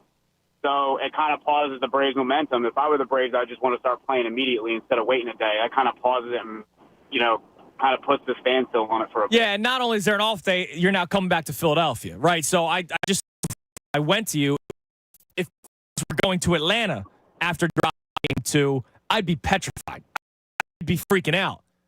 But the fact that it's back to Citizens Bank Park and, like you just mentioned, the off day for the day, that's kind of twofold for the Phillies having a little bit of an advantage going into Game 3. Right. And the other thing is, I just also wanted to bring up, because I didn't know about the Arcia thing, I find that hilarious because now I know Bryce doesn't sit well, and Castellanos already looked mad in that when he said that, we do better when we get punched in the mouth. Yeah. He's already angry. The team's angry. And I mean, it's kind of you like when the Hulk, you won't like to see me when I'm angry or whatever. I have a feeling the Phillies are going to go off tomorrow night. And you know what I want, Jack? I want Bryce Harper to hit a home run. And as he's rounding as he's rounding second base, don't look right in the eyes of Arcia, but just say something. I would love Bryce Harper to round second and say, "Attaboy Harper" to himself. I was just gonna say that. How freaking awesome would that be, man? That would be pretty sweet, man. I need it. All right, Jack. Thanks. You made me feel a little bit better. It's a good point. If I were the Braves too, I'd be wanting to play today. But how freaking awesome would that be? He hits the home run. He does the the salute to the bullpen, round second, and as he's passing Arcia, he gives himself an attaboy Harper. That would be pretty freaking awesome. I would go with the salute right to the dugout. Thanks, man. Appreciate you. That one's for you. Well, no, he'd be out there at short. Oh, that's right. That's what I'm saying. You're passing Arcia. I would give a second one when right you're there. rounding the bases. No, but that's the thing, because then, now how dare he show him up? I don't even want him to show him up. I'm cool with him showing him up. I want Arcia to be the only person to hear it. And then Arcia's face is just be like, oh, no. And then his teammates go, what did he say to you? Because I hope there are players in the Braves right now texting Orlando Arcia going, yo, bro, really? I'm reading this story from Jake Miller. Yeah, why are you saying that? You couldn't have said that about Garrett Stubbs, right? You couldn't have said that about Jeff Hoffman. You had to say it about Bryce Harper, dude. Really? Really, anyone else? Right. Like, I'll be honest with you. I love this group of guys, but the last one I would want to try and poke is Bryce Harper. Also, because this is like the team of Harper's guys. Like, if there's one guy in that locker room that you don't want to pick on, it's like Harper's showing up, and he's already built for the moment, but you know that everyone in that locker room is going to have heard about that and is going to have the mentality of, oh, let's go get one for Harper. Let's go get one for Bryce. Like, what? Pick on someone else. Right. Like, that it's very easy to say our clubhouse is going to stand up for everyone, but this is basically like Bryce Harper's dream team. Like, this is tell you who I want on this team. Let's put this group together. They all realized they came together around him, and now you're going to pick on him? Better watch out. Why? Don't do it. Don't do it. Why would you do that? It's the only thing that's kind of getting me fired up right now. The only thing that's really firing me up is Orlando Arcia talking smack. If it wasn't for that, this time, 11:30 right now, I'd be still miserable. I'm still upset. You blew an opportunity yesterday. But, oh, boy, you better watch what you say, Orlando Arcia. I mean, Atlanta already saw what Philadelphia did to Dan Blooper, right? We attacked a mascot, for crying out loud. Now you got the shortstop talking smack to the best player on this team. Oh, boy. Does he have a Twitter account, Orlando Arcia? Let me see. Not for long. Because if I were him, I would not be. I would deactivate that thing right now. I would not be checking. Here you go. Orlando Arcia, MLB. I don't think this is actually him. Okay. Yeah. It's get $50 free. Use promo code Orlando. Hey, man, maybe he's making an extra buck. You know, that Braves management, make sure they make the least amount of money as possible. That's a good point. That's a good point. Let's go to Steve in Mount Laurel. Steve, you're on the Fanatic. Hey, guys. How you doing? Hey, Andrew, thanks for my 2 minutes of fame last week. My kids loved hearing You're the man, Steve. I love that. I love that the kids loved it, too. That's cool.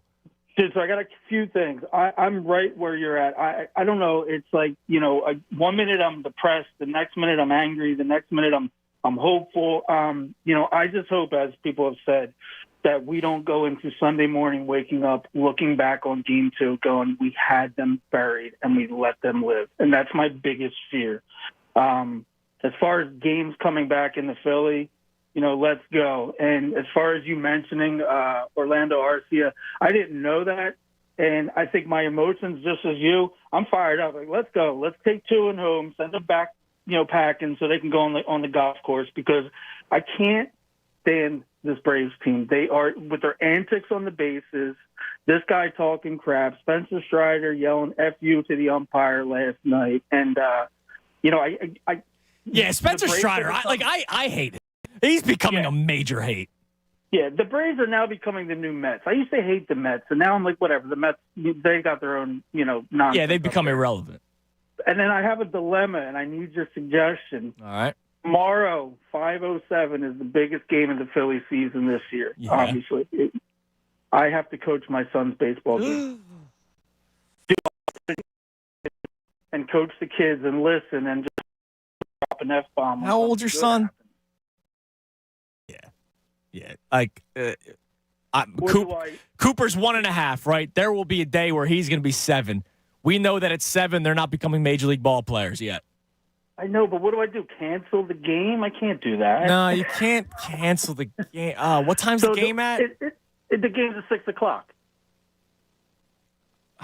All right, so here's the deal. Look, I know it's really hard, but is there any way you can completely coach the game and make sure nobody communicates to you the score? That's my other option. My other option is stay the hell away from everybody. I record the game, and I turn my phone off, and I go home and I watch and see what happens. What's warm-ups like? They're hitting each other with the ball. I mean, So what I'm saying is, could you watch on your phone like 5 to 6, and then that's what I'm thinking. Then you record the rest of the way? Right. So at least I got to see a little bit. It's, good or hopefully we're up and I can have a good game and get home. I don't know. I tried to move the game already. I tried to schedule with the other team, and it's just. So I don't know what. I know it's hard, but I'm good at it, and I'm different. I would go dark. I would go dark and make sure you know nothing about the game except for that first hour you watch, Steve. That's what I would do, and I appreciate the call, man. Good luck with that. That's terrible. But Ray, as you know, doing the pregame show, I have not known a single thing about the Eagles game until I start watching, except for last week. Bob Cooney, as we were walking out, I don't know, or no, it was Brennan Petrelli, little jerk. I told him too. I said, "Don't say anything to me." Oh, Quez Watkins, 5-yard catch, and I said, "Dude, shut the hell up." I got mad. I felt bad. Bill Burns, one of the great sales guys around here, he probably thought I was psycho. I was like, "Dude," and I said I use colorful language, and I love Brennan, so it's okay. I use colorful language. You'll see him tomorrow at PJ's. And then he said, "Oh wow, big play, Dallas Goedert." And I screamed in the parking lot, "Shut the up!" I don't want to know, all right? I want to have my own emotion watching the game. I want to go home. I'll fast forward through the commercials, and I'll catch up with you in the second quarter like I have every single game this year. But I don't look at my fantasy team. Jalen Hurts on one of my fantasy teams. If I see Jalen Hurts touchdown, that kills it a little bit for me. I go dark from if the game's at 4:05, I am dark at 4:05 until I walk in, I watch, I catch up, and then I'm back on the phone to see what's going on. I can do that, though. I know a lot of people can't. Can you handle that? No, I can't handle that at all. No, that's a horrible, horrible thing for me. I appreciate your ability to go dark. I can do it, man. I am attached to this phone by it. Like, it's basically. I hate this thing. I hate everything about it. I know you hate it. I woke up with 22 text messages and not noticing that they were from Sunday, some of them. Oh, well, that's a different story. I will consistently have triple-digit unread. My anxiety in responding to people, I'll just No, but it's because I don't even look at it. Oh, yeah, no, that's a different story. I've seen your message. I just meant to respond to you, but I didn't want to respond. Yeah, it just happens. But I can do it. So that's tough. Now, Steve has to make it clear to all the parents there, hey, don't tell me what's going on with the game. Right. That's why I really think he should just follow along as it's happening. Because I'll be honest, it's the Seinfeld episode. Like, someone's going to walk in and ruin it for you. And say something. Yeah, someone's going to say it too. Because, I mean, you're at a baseball game in this area while that game's going on. You know that on those bleachers, you got a lot of people buried in the phone. Oh, yeah, they're not watching their 7-year-old play. They're like, oh, go. They'll watch little Timmy bat. Yeah. And then little Timmy something will happen, and it's back to the phone. Right. I will go to all of Cooper's games, God willing, and work willing. If there's a Phillies playoff game, hey, Coop, go get him, kid. And then I'll look down at the phone and watch the playoff game. It's Daddy's job, Coop. You know what I mean? Oh, it's work. Yeah, I got you. It's work related. Yeah, I got it. Yeah, it's all about work. By the way, real quick, back on this Arcia thing, as he's becoming public enemy number 1. He's 1 for 7 in the series. Like, what are you talking? Like, who are you? To be fair, this is how he gets relevance. Like, I to guess. Us. Like, this is now Arcia is actually relevant in this series to us. Like, if Acuna said it, I'd still be pissed off. It's at least Ronald Acuna Jr. You know, if Austin Riley said it, he hit the go-ahead home run. You know, talk your talk. You're still waking up and sleeping. You know, you're still poking the bear. Michael Harris said it. Yeah, you're Orlando Arcia. Who are you, dude? You're only there because left. Take it down. But I appreciate what you said because that's firing up all of Philadelphia. We have a couple of climbing at 610-632-0975. I'll get to the calls next. We have the cash contest at 12. But Ray, I didn't even tell you about this. I'm going to tell you something today that I will do Thursday if things go well tomorrow. You don't even know what this is. Did I even put it down on the show sheet? If so, don't read it. Don't read it. Don't turn the next page because I did write it down. I thought of it this morning driving in. I am going to do something Thursday morning throughout the show as long as this happens on Wednesday. I'll explain what coming up next right here on 97.5 The Fanatic. Now, let me tell you a little bit about one of my favorite beers, and that's Corona. We're flowing yesterday. Me and Patty, we were hanging out at Top Tomato in Center City. It was a ton of fun. The crowd was incredible. It was electric. It's just such a shame the Phils lost because that place was rocking yesterday and the Coronas were flowing. It was so much fun. Now, you don't want to miss tomorrow night either because tomorrow night we're going to have that same amount of fun. Tomorrow night we're still going to have the Coronas flowing. Tomorrow night at 5 o'clock, Pat Egan and I are hosting a Corona playoff watch party at Patty Wax on South Street in downtown Philly. I hope Ray makes another appearance because, hey, if Miguel's there, Miguel hooked you up. Ray had 2 buckets of Coronas in front of him basically the entire game because our man Miguel kept on hooking them up. Catch all the action tomorrow with Pat and I and enjoy $5 Coronas and Corona Premier cans and Modelo drafts. And as I said the other day, $5 for a Corona at a bar in the city, that's a pretty damn good deal. Plus, the first 50 people to show up will get a free Red October t-shirt and Corona swag thanks to our friends at Corona. The Red October t-shirts were a hot commodity yesterday.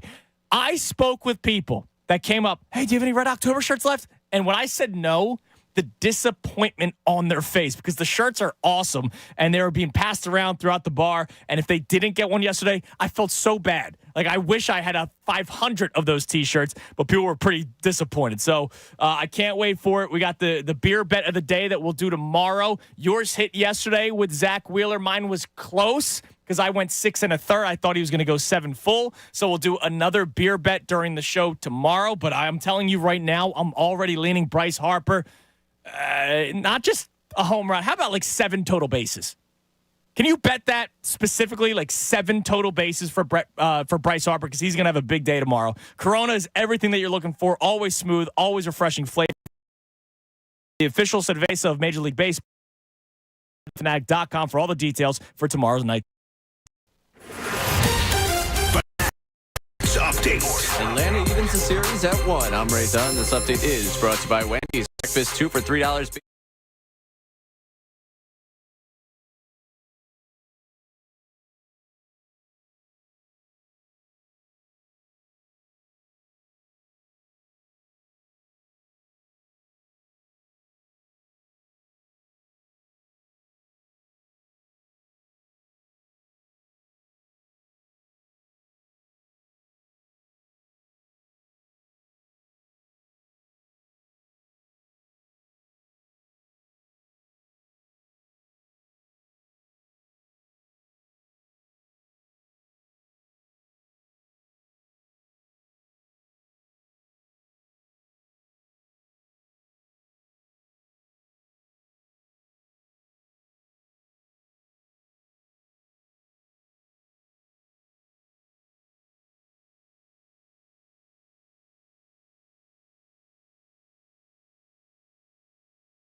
Eagles talk in Philadelphia. 97.5 The Fanatic.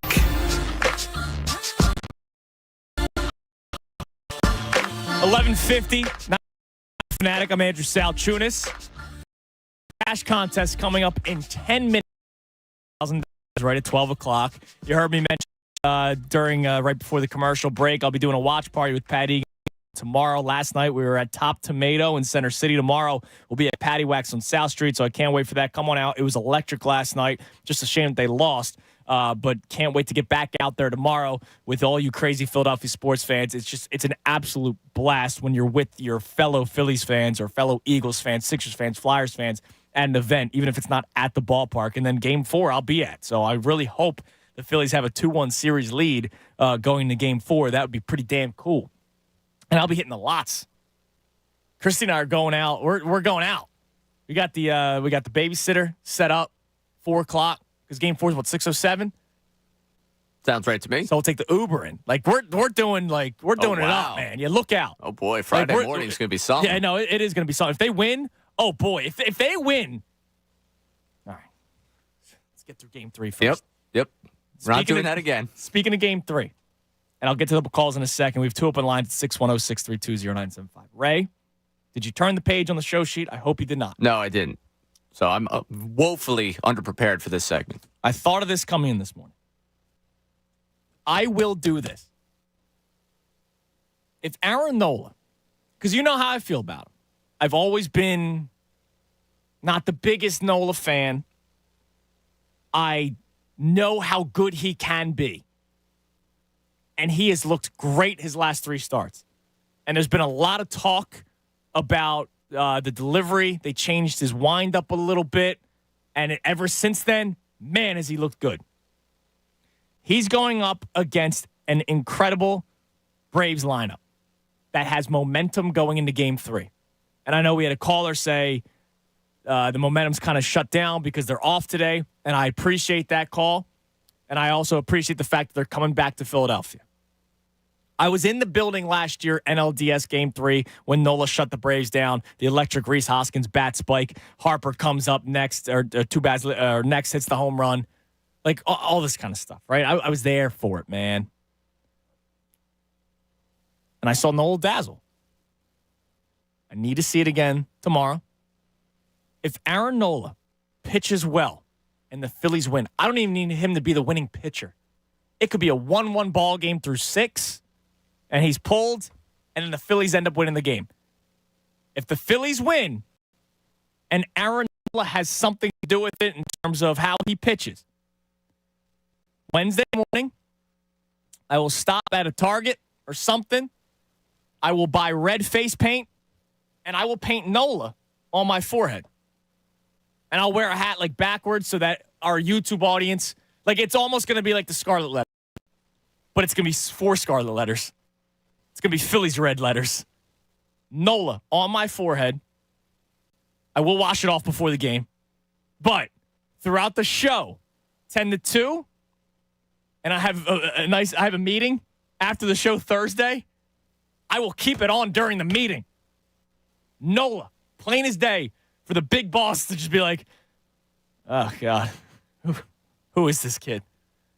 I'm going to have that painted on my forehead for all 4 hours. I'll have you do it or Haley do it or somebody will do it. I'll be in here early enough Thursday morning before the show that we can get Nola painted. I don't know if you want to do bold. I don't know if you want to do just a little stencil, but Nola will be painted on my forehead. It'll be bold.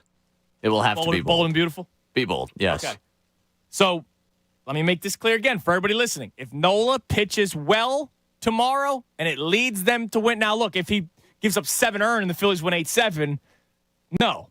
But if he pitches his rear end off and it leads to a Phillies victory and they take a 2-1 series lead, Thursday morning I will have Nola's name painted on my forehead. I'm looking forward to this. And you're a big Nola guy. As the Nola I'm doing it for you. Here. Yeah, thank you. I appreciate that. You're doing it for him. Because he's doing it for us. That's true. Aaron Nola's taking over this series. And I can't wait to see Nola on your forehead. Now you might go, come on, bro. It's not a tattoo. No, I don't want to tattoo Nola's name on my forehead. All right? I'm not Mike Tyson, okay? I'm not going to have the ink on the face. You know? So, give me a break. But I'm going to go above and beyond than more people would because there's a lot of NOLA doubters out here, right? As you know, there's a lot of NOLA doubters in the Philadelphia area. I will go NOLA, N-O-L-A, red paint on my forehead for the entirety of the show Thursday morning if he does well and they win on Wednesday. Deal? Sounds like a deal to me. Okay. I'm excited for this. I can't wait to see it. I can't wait for the YouTube audience to enjoy it. And I expect it. Yeah, I'm saying this because I expect it. Like, I'm expecting Nola to go out there, even though you know how I feel. I'm gonna be sitting pitch by pitch, holding my breath. But I'm expecting with him having the crowd behind his back, Orlando Arcia, talking smack on Bryce Harper. I'm expecting an early lead for the. They're going against direct pitching either way. Philly should win. So I'm expecting to have Nola's last name painted on my forehead Thursday morning. I'm expecting it too. I can't wait for it. Be nice and bold. Everyone will enjoy it. Yep. All right, cash contest in 5 minutes. Let's go back to the phones. Let's go to Greg in Roxborough. Greg, you're on the Fanatic. Hey, Tunis. What up, hey, Greg? Guys. Oh, man. Sad. I'm stunned. Yep. I woke up. I couldn't wait to listen to you guys because I needed to commiserate the process what happened last night. I will say, though, I feel like I'm starting to pivot a little bit toward hope. I mean, the anger, the sadness, the being stunned is fading a little bit. But I don't know. Let me ask you, would you rather have us been out of that game the whole time? Because I'm more like, the emotional roller coaster. We all know it sucked. It was like we thought we had it in the bag. We thought we had it, and we collapsed. Would it have better just to have fell out of it? Yeah, and Ray said that earlier. Like, it's one thing if they lost 5-4, Phillies came back, but then the Braves held on, or the Braves maybe won it in the 9th. Maybe the Phillies tied it at 4.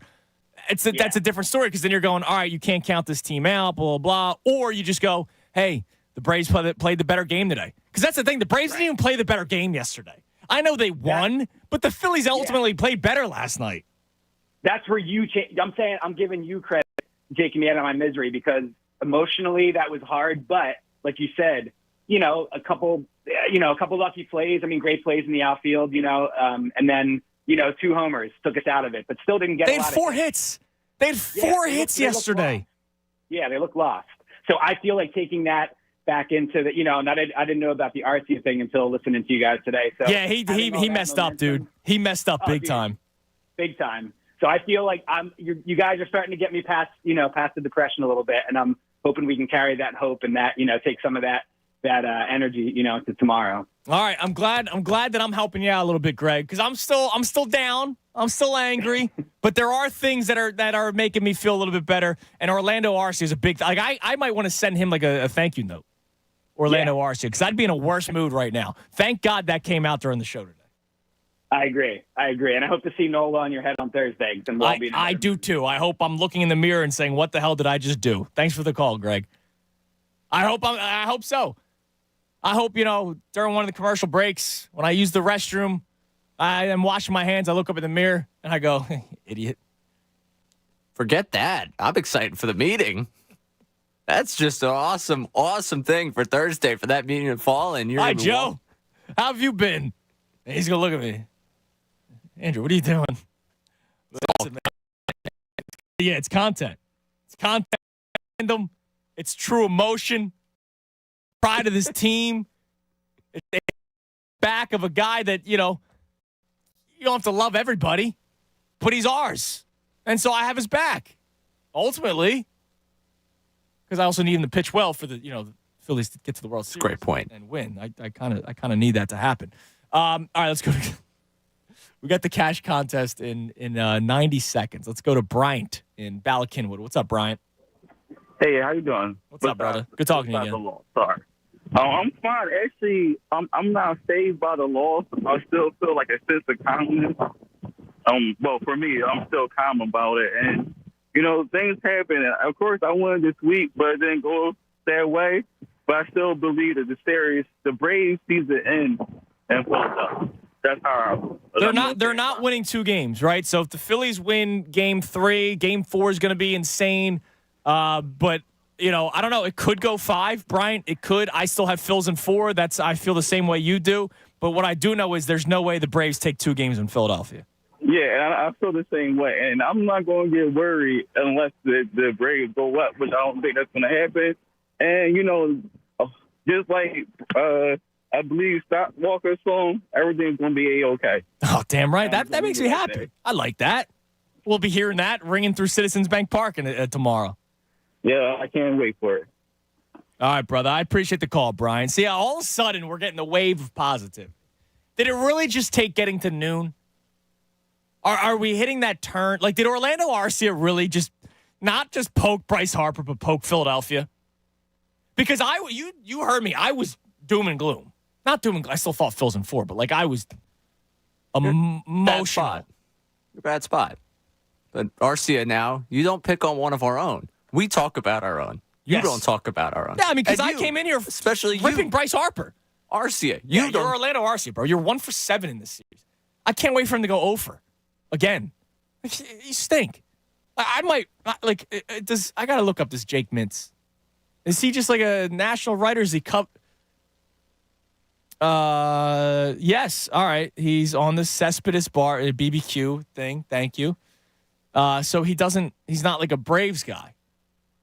Like I might if the Phillies beat the Braves, when the Phillies beat the Braves, I might have to reach out to Jake Mintz and just be like, thank you. Because you're kind of the reason why for putting that story out there. I didn't see anybody else report that. I didn't see who's the he's a bit I forget his name. Philadelphia, so like I don't really care. I've heard he's a nice man and all, but like he takes shots at Philadelphia fans and how we throw things and like how about your own team, dude? Anyways, he like I didn't see him tweet it out. You know what I'm talking about? I don't know his name. There's 2 of them that I know. I'll be honest with you. I don't want to throw something out there because I don't know physique-wise, and I don't want to be tossing strays at people that I don't know outside of just a little round profile picture. Because there's O'Brien from The Athletic, and there's Justin Toscano, I think, also down there. That are the 2 that I always see pop up on the timeline. But other than that, I don't know. Mark Bowman. Oh, see, I would never even got that. So now Mark Bowman. And Mark Bowman took a shot like. at Philadelphia not too long ago. So, like, screw you. you. But I just meant me throwing out names. I didn't want to throw out strays of people I've never seen their physique, so I don't want to, So, let's see. jump on that. Let me check. Did Mark Bowman put out anything about Orlando Arcia? Let me see. No, I don't see anything. You know why? Because he's a Braves guy. Like, he's for the Braves. He's not really. He's a little biased, I think, when he covers his team.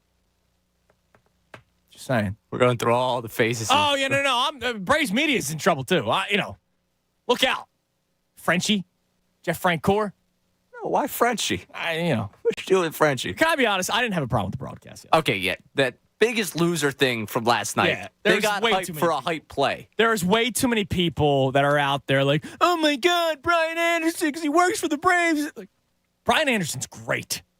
I really like Brian Anderson, and I do like Jeff Francoeur. I'm just saying because he's a former Brave and he's on the play-by-play.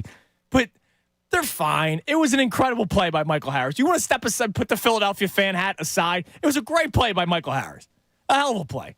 And I think they were just as shocked as we were that Bryce Harper was halfway to third base when the ball was caught. So, in game 1 when the Phillies won, they were hyped up. He's a good play-by-play guy. If I'm not mistaken, he's the guy that did the J-roll call. When J-roll hit the double and Ruiz scored, I'm pretty sure that was Brian Anderson.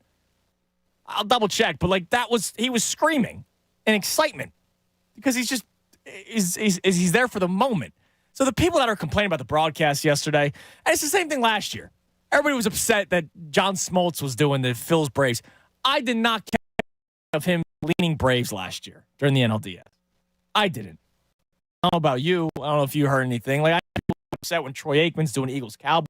If anything, he actually rips the Cowboys. He's gone like on an odd pro Birds run. Yes. I get it. The team's really good, but he's been real pro Birds. He's pro Birds. But like that's the thing. Like I caught nothing from that broadcast yesterday. Sorry about that, Ray. Thank you. It's 12:04. Let's give out some money. Win $1,000 right now. 97.5 The Fanatic's Kelly Green Cash. I got too caught up about Braves reporters. 97.5 The Fanatic's Kelly Green Cash. Your chance to win $1,000 in a brand new 2023 Birds Kelly Green jersey. Text the word FREE to to 45911. That's free, FREE to 45911. Or you can enter on the Fanatic app or at 975thefanatic.com. One winner selected at random will win $1,000 in this company-wide contest. Winners will get a call from Beasley, so be sure to answer your phone. Complete rules at 975thefanatic.com. 975 The Fanatic's Kelly Green Cash is presented by Rand Spear, the accident lawyer. Demand Rand. Call 1-800-90-LEGAL. Please never text and drive. Good luck. So you got 10 more minutes to put in the word free to 45911 or the Fanatic app or at 975thefanatic.com. Now, we've been talking Phillies all day today. Rightfully so. Very disappointing loss yesterday. Starting to get hyped up, fired up for Game 3, which will be tomorrow at 5 o'clock. But coming up in about 15 minutes, we're going to do our power rankings segment, as we will be doing every single Tuesday on the show. So we got that coming up. Some more thoughts on yesterday's game. So let's go back to the Wheeler thing, because I kind of just unleashed holy hell to start the show. And Ray, I then just got your thoughts on our emotional thoughts. But let's talk about this for a second, the actual decision. I said to Pat Egan, I brought in Hoffman. I thought Wheeler was done. Hoffman ends up giving the 2-run home run in the 8th inning. So would it have mattered? I don't know. I just thought Wheeler was done at the point. But then there's the whole last year thing. And now there's a couple of ways to think about it. Wheeler was dominant up until that point. So you keep riding with your ace, is what a lot of people would say. There's also the fact that he did this last year in the World Series, and Zach Wheeler was not happy about it. Remember, after Game 6, Wheeler was asked about it in the clubhouse. He was like, yeah, I'm stunned that he took me out. He was in shock, and I'm sure him and Rob Thompson had a talk at some point during the offseason or maybe after the game or whatever, and maybe going into the playoffs. For all I know, Rob Thompson sat down with Zach Wheeler and said, hey, man, I'm going to let you go. You're my ace. You're my horse, blah, blah, blah. I said to Pat Egan I would have gone with Hoffman, and this was not after he gave up the home run. Where were you on the decision? And again, I don't like the people calling in last night that were complaining that he should have pulled them when I'm pretty sure the same people were saying they should have kept him in last year against Alvarez.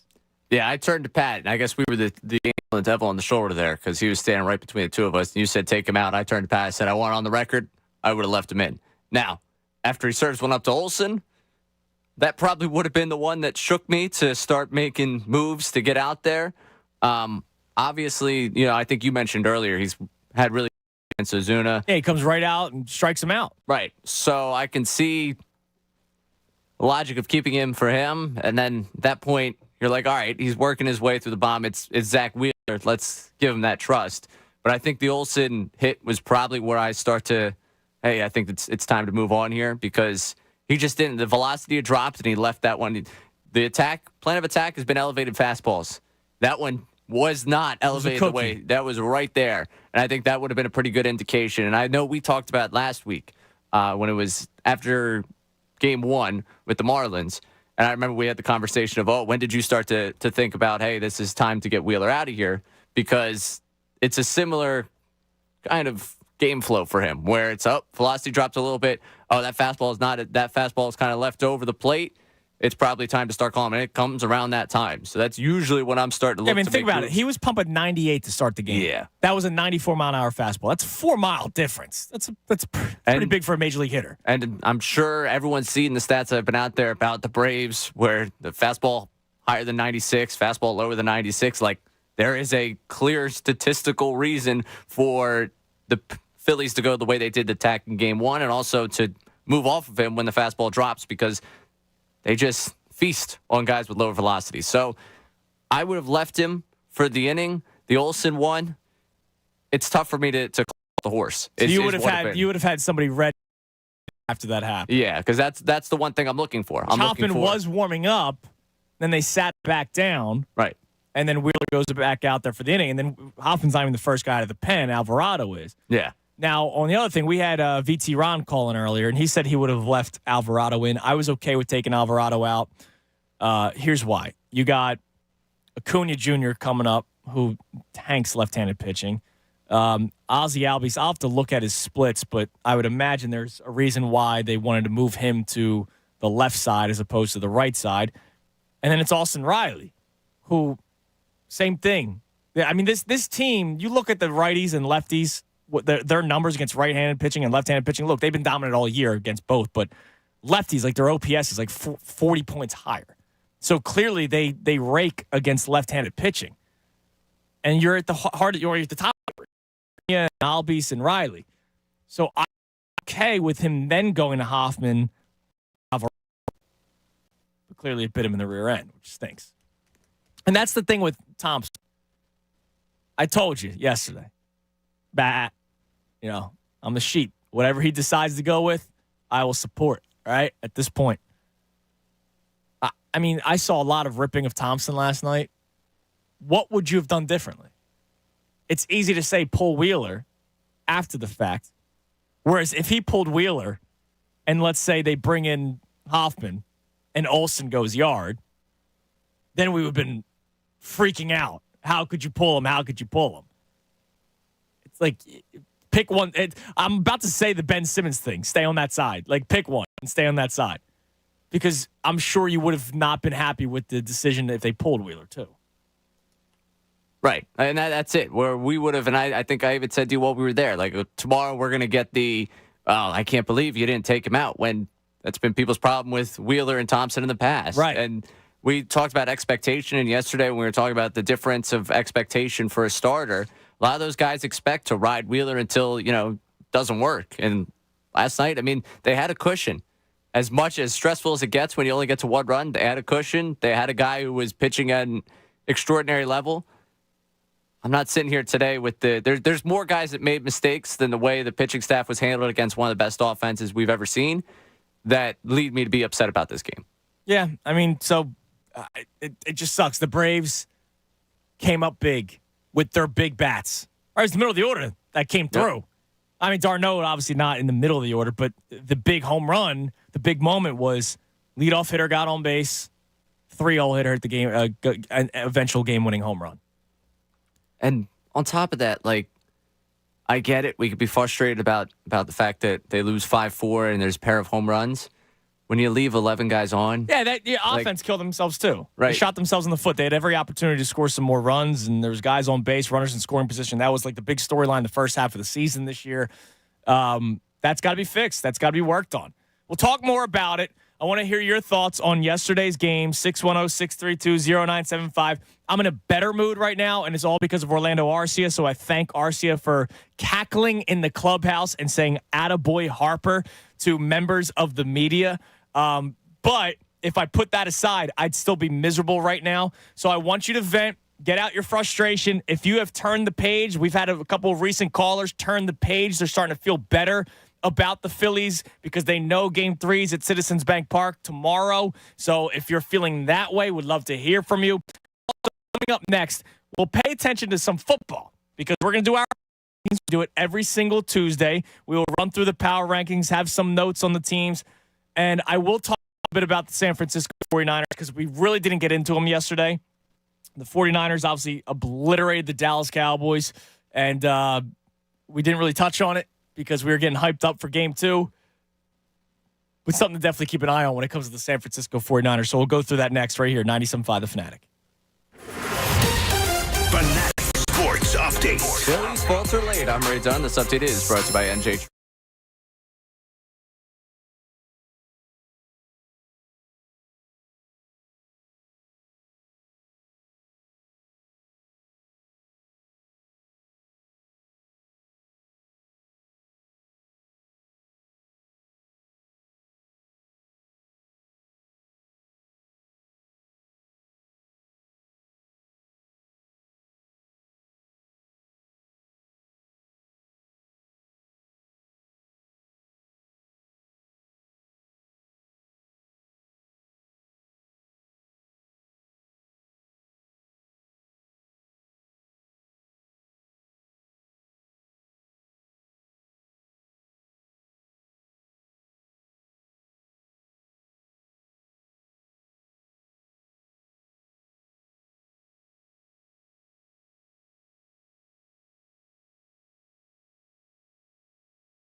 1220, 97.5 The Fanatic. I'm Andrew Salchunas. Our 12 o'clock hour is brought to us by Service First Heating and Air Conditioning. Get 0% financing for 72 months and a $500 rebate when you purchase a complete heating and cooling system from Service First. Learn more at ServiceFirstHVAC.com. We'll get to the NFL power rankings in a second, which we do every single Tuesday at this time. But you know what? Like it's the blessing and the curse of doing this. So I work middays, right? So I'm done at 2 o'clock. So for the first 2 hours and change of the show, we have talked out yesterday's game. And I'm not fully turning my attention to tomorrow just yet. I will do that. I have some stuff that I want to get into about the pitching stuff tomorrow, the pitching matchup tomorrow, that I hope will make everybody feel a little bit better, including myself. But, you know, we've talked it out. Orlando Arcia opens his big mouth, and that fires me up. And then I see Tyrone's going to be on it too. And he has yet to express his emotion. And so during the break, Tyrone's in here, and we're talking about last night's game. And I'm fired up again, man. Trey Turner, bobbling the ball, lazy baseball. I love you, Trey Turner, lazy baseball. I love you, Bryce Harper, terrible base running, still dumb. And I don't like people that are giving him an excuse of, oh, it was such a great play. Okay, it was such a great play, and it was such bad base running. At the same time, you can have one and one. You can't have both at the same time. They kill themselves not driving in runs. JT Realmuto, look, I love JT. You guys, I was fired up when that home run hit, right? He's got to know Riley's not catching up to the fastball. You can't give him a slider. Now, maybe Hoffman missed his spot. Maybe he wanted it lower and away. Instead, he kind of left it in play for Riley to hit the home run, but still. And now the fear is still kind of there, right? Because it's, as Tyrone just said right before we walked out, it's what I said at the beginning of the show. I still think Phil's in 4. Let me make it clear. But if you're up 2-0, oh my God, dude, there's no fear in my mind at all. Now it's 1-1, the Braves have life. And that's the blessing and the curse of doing this. The blessing is I talked it out through 2 hours. And then I talked to Tyrone, and I'm right back to it. Yep. Here we are. Too good of a team to give them a game. That's where the fear comes from. Yeah, no, it can't happen. And that it brought me back down a little bit. And, you know, I'm not blaming Tyrone. It's just if I left work today and my dad called me and wanted to talk about the game, it would bring me back down. Ah, God. I just got to remember Orlando Arcia being an idiot and saying attaboy Harper. If you're just tuning in, Orlando Arcia in the clubhouse yesterday was walking around to reporters, which, by the way, let me reiterate, weak move to not actually go in front of a camera. I bet you he did not think somebody would actually put it out there. But this guy, Jeff Mintz, who does stuff for Fox, he wrote in his story that Orlando Arcia was walking around the clubhouse saying, attaboy Harper, and laughing. Now I'm freaking fired up. And I hope the treatment that Spencer Strider will get game 4, when Orlando Arcia's name is mentioned, because, you know, obviously it'll be the first home game for Philadelphia in the NLDS, so they do the whole lineup thing up and down the foul lines. When Arcia is mentioned, I need to hear boos from the Citizens Bank crowd. Now, I know you're going to do that 1 through 9 anyway, so it doesn't really matter, but I need it loud.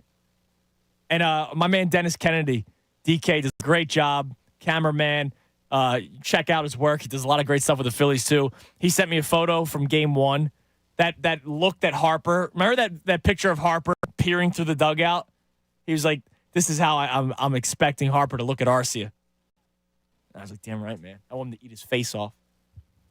But the dumb comments while we're walking down this line. Because Please. Arcia, far and away, the biggest idiot coming out last night.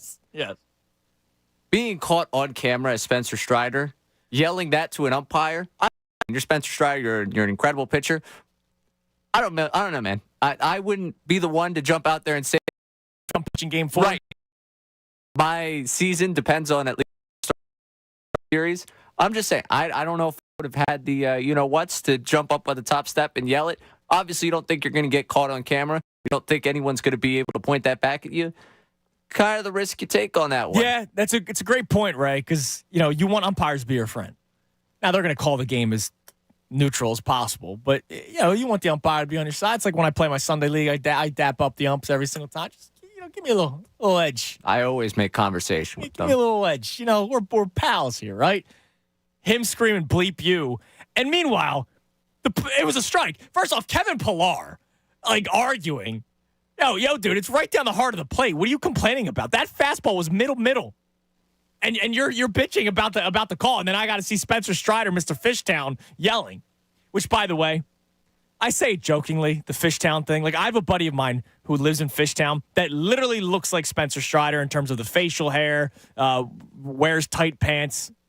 So I know somebody that is literally Spencer Strider, which is why I say the Fishtown thing. Last night when we were out at the bar, you obviously have a lot of people that are out for the Phillies games that haven't really been watching all season long and probably don't know a thing about Spencer Strider. You and I were talking, and I was like, yeah, bleep Fishtown. And this girl gave me a look as if I offended, she may have a kid, she may not. As if I offended her future firstborn or current firstborn. And I was like, you don't understand. It's okay. Keep watching the game. You don't understand. Thank you for all the work you do at Jefferson Health. Yeah, exactly. Because, Spencer Strider, pipe down, dude. You lost game 1. You lost game 3 last year. Sit down. Get the hell out of here. Yeah. You don't want to be don't do that. The fish shot thing, though, for the people, we can't even do justice the moment of him yelling that out and then just the immediate look of him of someone that definitely currently resides in Fishtown. Yeah, my bad. Taking the L home later that night. My bad. It happens. Anyways. All right. Right around this time every Tuesday, we go to NFL.com because I think they're the most unbiased out of all the coverages of the NFL. And we do the power rankings, Ray. Hit me with that music. And who is bringing us the power rankings today? That's right. Our power rankings are brought to us by Harris Philadelphia. It's the $500,000 football pick'em at Harris Philadelphia. Select your team between 10 a.m. Wednesday through 8 p.m. Thursday at the promotional kiosk and start winning. Congratulations to the Carolina Panthers. We have a new number 32. And during the break, I saw Miles Sanders looking miserable. And part of me feels bad that I pick on Sanders so much. I just wasn't a big fan of his when he was here in Philadelphia. I know he had a great year last year, but then he was unplayable in the Super Bowl and got paid a lot of money. Good for him. I always applaud players who get paid a lot of money. I'm very also happy that Howie Roseman did not pay him a lot of money. He's losing carries to Chuba Hubbard, and the Panthers fall to 0-5, and they're the new number 32 in the NFL. Coming in at 31, your New York Football Giants. Daniel Jones stinks, but Daniel Jones also out with an injury. I hope he's okay because it's a neck injury. So I don't know what the deal is with the Giants, who the quarterback will be moving forward. But all I know is the Giants still stink. They're 1-4. They come in at number 31. The Chicago Bears climb up 2 spots from number 32 to number 30 with their first win of the season, their first win in 15 NFL weeks, dating back to last season. And thank you to DJ Moore for winning me a fantasy football game where I accidentally played Saquon Barkley and he did not. But I also sat him on one of my benches and I lost by 20. And that difference would have helped. But that's okay. He's in the lineup this week. He got bumped up, Ray. Congratulations to DJ Moore. B-Gun, congrats on your L this week. That's right, DJ Moore. It's DJ Moore. That's huge. Patriots drop 5 spots to number 29. They're a mess. They're 1-4 on the season. Denver stays put at 28. Arizona stays put at 27. And what do you know? I knew it. They fall to 26. A couple weeks ago, I think they were at 13. And I was like, this is lazy, putting the Washington Commanders this high because they won 2 games. Just because your doesn't make you a good football team. The Commanders have now dropped 3 straight, and they are down to number 26 in the power rankings. Minnesota Vikings at 25. They get an L handed them by the Chiefs. The Raiders climb up 5 spots. They're 2-3 on the season. Jimmy Garoppolo was back after his concussion. They beat your boy Jordan Love, dude. And Jordan Love looks terrible. Yeah, it's a tough run for my guy. We're going to bounce back from it. We're going to watch the film, and we'll figure it out. Yeah. There's a lot of love still to go around this season. Don't you worry. Yeah, we'll see. There was a lot of love after 1 week because he looked good, and since then, not so great. All right. Let's back off on the love guy, okay? Titans drop 7 spots to 23. They climbed up because they beat the Chargers a few weeks ago, who are a fake football team. They dropped 7 spots. They're now 23. Rams dropped 5 spots after the Eagles beat them. 2. The Texans dropped 6 spots. A lot of love for the Texans, including from myself. And then they lose to the Falcons, which is embarrassing because the Falcons suck. But the Texans are still dropped to 21, so 6 spots for them. Steelers up 3 spots to 20. The Jets stay at 19 because they beat the Broncos. They stink. The Packers, by the way, Zach Wilson, he's going to do nothing against the Eagles. The Eagles might win by 30 points on Sunday. Alternate line. The Eagles just played their best game of the season last week against the Rams. The Jets had an emotional win for Nathaniel Hackett. Let's do it for the Hack Man. They beat the Broncos. I'm telling you right now, maybe not 30. That might be a little aggressive. I might put together a fun little bet. Eagles alternative line like minus 20. The Jets will not come close winning this game. All right?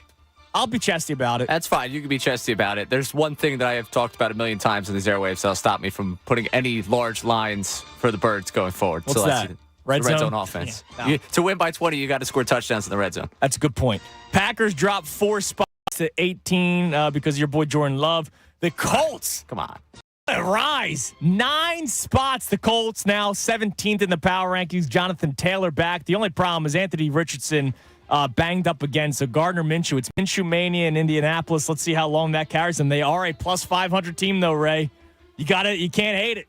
I can hate it. Where was this Minshew when you needed him against the Saints? The lowly Saints. Now you just show up to a team that has no expectations. You start playing well again. Why couldn't we have that? All I wanted was to be able to wrap things up earlier last season. That would have been nice.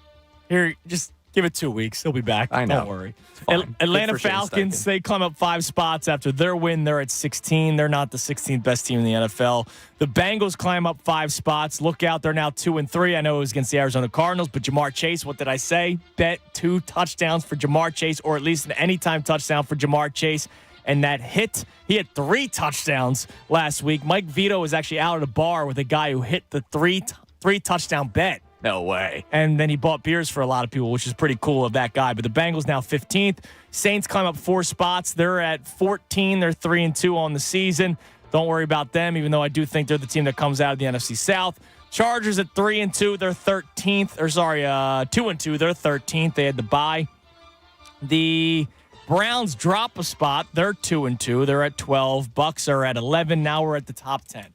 Ravens dropped 2 spots. Can't believe they lost to Gardner Minshew earlier this year. Can't believe they lost to the Steelers. They should not have lost that game this weekend, but they did, so they dropped to 10. Seahawks stay at 9. The Cowboys.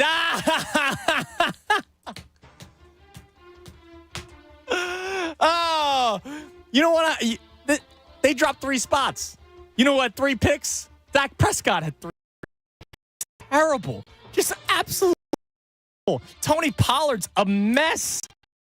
Cowboys 3-2. Oh, look out. And then they're getting completely embarrassed on the national. 49ers are a good football team, but 42-10, embarrassing. How about them Cowboys? They come in at number 8. The Jags and Dougie P, they climb up 5 spots at number 7 with a win over the Bills in London. That's a pretty big win for them after a couple of bad losses. They're now 3-2. The Bills 3-2. They dropped 3 spots to 6th. And now we're at our top 5. Notice I have not mentioned the name, the Detroit Lions, yet. They come in at number 5 on the NFL.com power rankings, and they did it without Amon-Ra St. Brown and Jahmyr Gibbs. Not that he really gets the football at all, but they're back. And look out, Jameson Williams is back. He really didn't do anything, but he's a very talented wide receiver.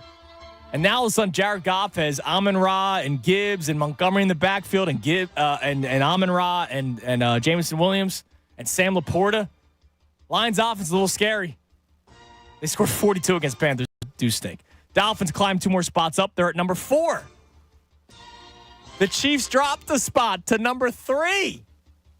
And for the first time in 3 weeks, the Eagles have actually dropped after wins. They've remained the same after wins. And they're back up at number 2. Your Philadelphia Eagles, with their 5-0 record, they climb up 2 spots.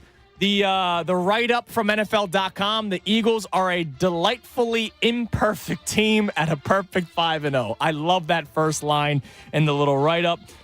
It's not always remarkably pretty, at least not by the standards set by the 2022 Eagles, but that's starting to not matter much. You can rue the lack of red zone execution or whatever issue du jour might come up on any game day if you want. When Nick Sirianni has proven he'll take almost any worthy chance presented to him, it can compensate for a lot. What kind of team takes the ball 32 seconds before halftime at its own 25-yard line expecting to score and then does a brotherly shove as the game clock expires? Eagles do. The same team that calls quarterback draw on 3rd and 9, fully knowing it will go for it on 4th down if needed. The schedule toughens considerably, though, so the execution can't remain lukewarm. That's fair. But I did like that write-up. The Eagles are a delightfully imperfect team at a perfect 5-0. And then, of course, number 1, the San Francisco 49ers. So that'll do it for our power rankings. Brought to us by who, Ray? They are brought to us by Harris Philadelphia. It's the $500,000 football pick'em at Harris Philadelphia. Select your team between 10 a.m. Wednesday through 8 p.m. Thursday at the promotional kiosk and start winning. Now, here's the deal. We'll get back to the Phillies calls in a second. I see my man Matt in West Philly wants to talk about the Phils. And you can climb in at 610-632-0975. But if you also want to, I want to bring this up. So we didn't talk about the yesterday, really at all, because, it was a celebratory day for the Eagles finally showing that they can have a full team effort to win. It was an embarrassing loss for the Cowboys, and the Phillies were up 1-0 in the series going into game 2. The 49ers are a really good football team. And, we have to be honest with ourselves. The Eagles finally looked good on Sunday. The Niners have looked good for 5 weeks. Now, I'm not going to sit here and say, "Oh my God, the Eagles they're not going to be able to get back to the Super Bowl. San Francisco's going to have home field of blah." But I will say this for the first time: a win is a win. And here's the deal, because I've been saying it for the first 4 weeks when it was like ugly wins. Man, you need to do a lot more if you want to win the Super Bowl. You need to look a lot better if you want to win the Super Bowl, and they finally did that on Sunday. But as I kept on pointing out, look, the Bengals are 2-3. The Bills are 3-2. You could be one of those teams right now. The Eagles are 5-0, and as ugly as those first 4 weeks were on one side of the ball or the other side of the ball, if you did fall to 4-1 or 3-2 like the Bills, you'd be 2 games back of the Niners right now. So those first 4 wins, before they even looked good, were so crucial. I know there's still a lot of time left in the regular season, and there's still a lot of games. And as I just read the little write-up on NFL.com, the Eagles do have to shore some things up before they play some, more difficult opponents. It is huge that they are 5-0 right now and keeping up with the San Francisco 49ers, because that's what they're doing right now. They are keeping up with the Niners. The Niners aren't keeping up with the Eagles. The Eagles are keeping up with the Niners, and that's okay for now. Week 13 is obviously going to be huge. But the other big thing from all of this, I know we like to make fun of the Dallas Cowboys. I love it. I'm cackling like Orlando Arcia right now. It is huge that the Eagles have a 2-game lead over them, because the Cowboys are a good football team, talent-wise. They're flawed. Dak Prescott might stink. I mean, if you ever heard me talk about Mike McCarthy, I think he's one of the worst head coaches out there, who just keeps on getting shots because he won a Super Bowl because of Aaron Rodgers. But having a 2-game lead on the Dallas Cowboys this early on is a big deal. And when the Eagles play the Cowboys right before the bye week, you need to win that game. And then I'm saying division's won, because I don't think the Eagles are going to go on this losing streak at any time. During that tough stretch, they might go 500. If you have a 3-game lead over the Dallas Cowboys, that's going to mean a ton for the Birds. So for the first time, I'm saying, all right, a win is a win. Those first 4 weeks. A win is a win. Thrilled with what we've seen. The fact that you're still 5-0 matched up with the 49ers team, but the going's not going to get that tough for the Niners. Their toughest stretch is probably the same the Eagles game with the Seahawks games around it. Yeah. Like the Bengals haven't shown you as much as you would like to see. Now it's still going to be a tough game for them, but their schedule does not get that much more difficult. So credit to what the Birds have already done and keeping themselves at pace, because right now, if they were not even with them. If they were the Bills, who are 3-2, right. who the Bills have lost 2 bad games. That Jets game Week 1. Yep. Awful loss. And then you can't lose to the Jaguars. I know the Jaguars were already out in London, which is why I said on Friday when we did our pick segment, I'm not making a play because I don't trust the fact that they've already been out there and the Bills weren't. And the Jags also know how to play in London. They've been there. That's their franchise. But still, they shouldn't have lost that game.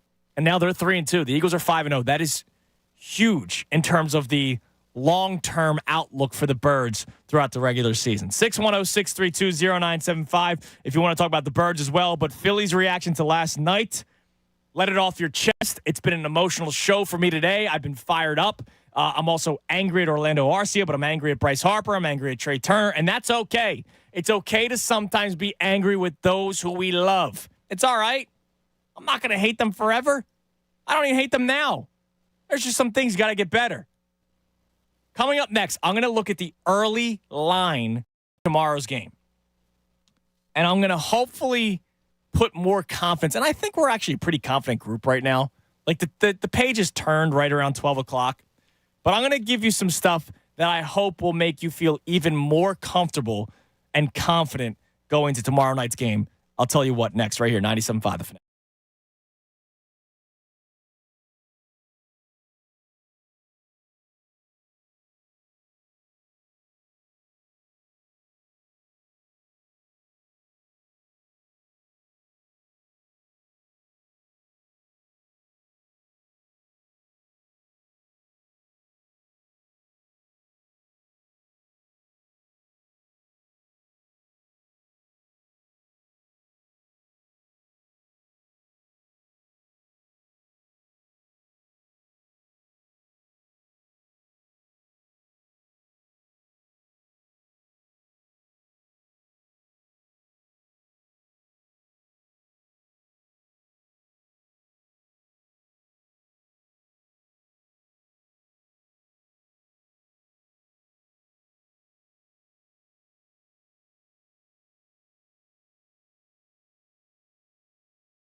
It took 2 errors, a big comeback, a great catch, and a base running mistake to beat us. They celebrated like they won the World Series, unlike a team with a 100-plus wins. We got a split. We got it. It hurts. It sucks. But they aren't ready for the bank. I think that's a great tweet. It did take a lot of stuff to happen for the Braves to come back. It took a lot. And so now, look, that's part of the reason why I'm actually so bummed out today is that it took a lot for the Braves to come back and you kind of gave it to them. You let them tie it. But if you're looking at it from a positive way, Sean's right that it took a lot and it took blunders on the Phillies to let them come back and win. And the Phillies are a flawed, lovable baseball team. We saw it for 162 games this year. Unfortunately, it happened in game 2 of the NLDS. But we've also seen the Phillies bounce back. Rob Thompson, in that clip we've been playing, has been talking about how it's one of the most resilient groups he's ever been a part of. Nick Castellanos literally said, we're better after we get punched in the face. So clearly there's an attitude in the clubhouse right now that they're ready to come back for game 3. So I like that tweet from Sean. Ray, your thoughts on Sean's tweet, all the things that needed to happen for the Braves to come back. Does that make you feel any better or does it make you feel worse? Tomorrow at like 1:30, when we're just kind of screaming into the abyss and getting fired up for what will be game 3, I'm sure it will come out of my mouth and it'll be, they didn't really win game 2. We gave them game 2, and I'll be all fired up, and I'll say it, and I will mean it, and I will be ready to go. In this moment, I cannot use that way. Okay. I cannot use that as justification. There are a couple things there. The celebration, like, I'll be honest, it was the other side. I'm gonna celebrate that too. Yeah. I'm dancing around. I'm having, I'm partying after that one too. And on top of that, the one thing I Sean's tweet that I love is the bank. They're not ready for the bank. They won't be ready for the bank because, and I quoted the tweet I saw last night, but the idea that, all of a sudden Truist Park turned into this electric atmosphere, like the game was good. Like the good things happened. There were still empty seats at the beginning. It got loud, but justifiably so. It was an incredible play at the end of the game. Like I don't think that there's any comparison over what happened in that ballpark in terms of atmosphere versus what you're going to get here with the Phillies coming back not up at 1. Especially now, Arcia fueling the fire. Strider already fueled the fire. And it's the Braves, and it's a chance to do to them what you did to them already. A season. That part of Sean's tweet. And I think tomorrow, Sean, you might get it tomorrow. Okay. But right now, I'm still at the, oh, man, you blew it. You blew it. Change 2-0 and you blew it. All right. So you and I are kind of in the same spot right now, but I appreciate Sean for trying to. Yeah. All right, Matt checks in regarding Wheeler. Everyone bitched last year when Wheeler got pulled in the World Series. Wheeler is their best pitcher. I was going back out there. When he went back out there, I wasn't like, oh, my God, what a mistake. But I did turn to Pat Egan before the inning and said I would go with Hoffman here because you have him loose, and it looks like Wheeler's starting to lose it a little bit. But I know what would have happened had he taken Wheeler out, and if Hoffman gave up the home run, like he ended up giving up a home run in the 8th. If he gives up a home run in that inning, all hell would have broken loose, and Rob Thompson would, the people would be knocking on his door, right? So it was a lose-lose situation for Rob Thompson pretty much. Ends up being a lose-lose situation because now he's getting criticized for not taking Wheeler out when he was criticized for taking him out last year. He's aware of it, though. Yeah. He is, when he speaks, the more I listen to him and the more that, we've kind of get really close and listening to just about everything he says, the more I pick up on him being very conscious of the way that everything will be taken.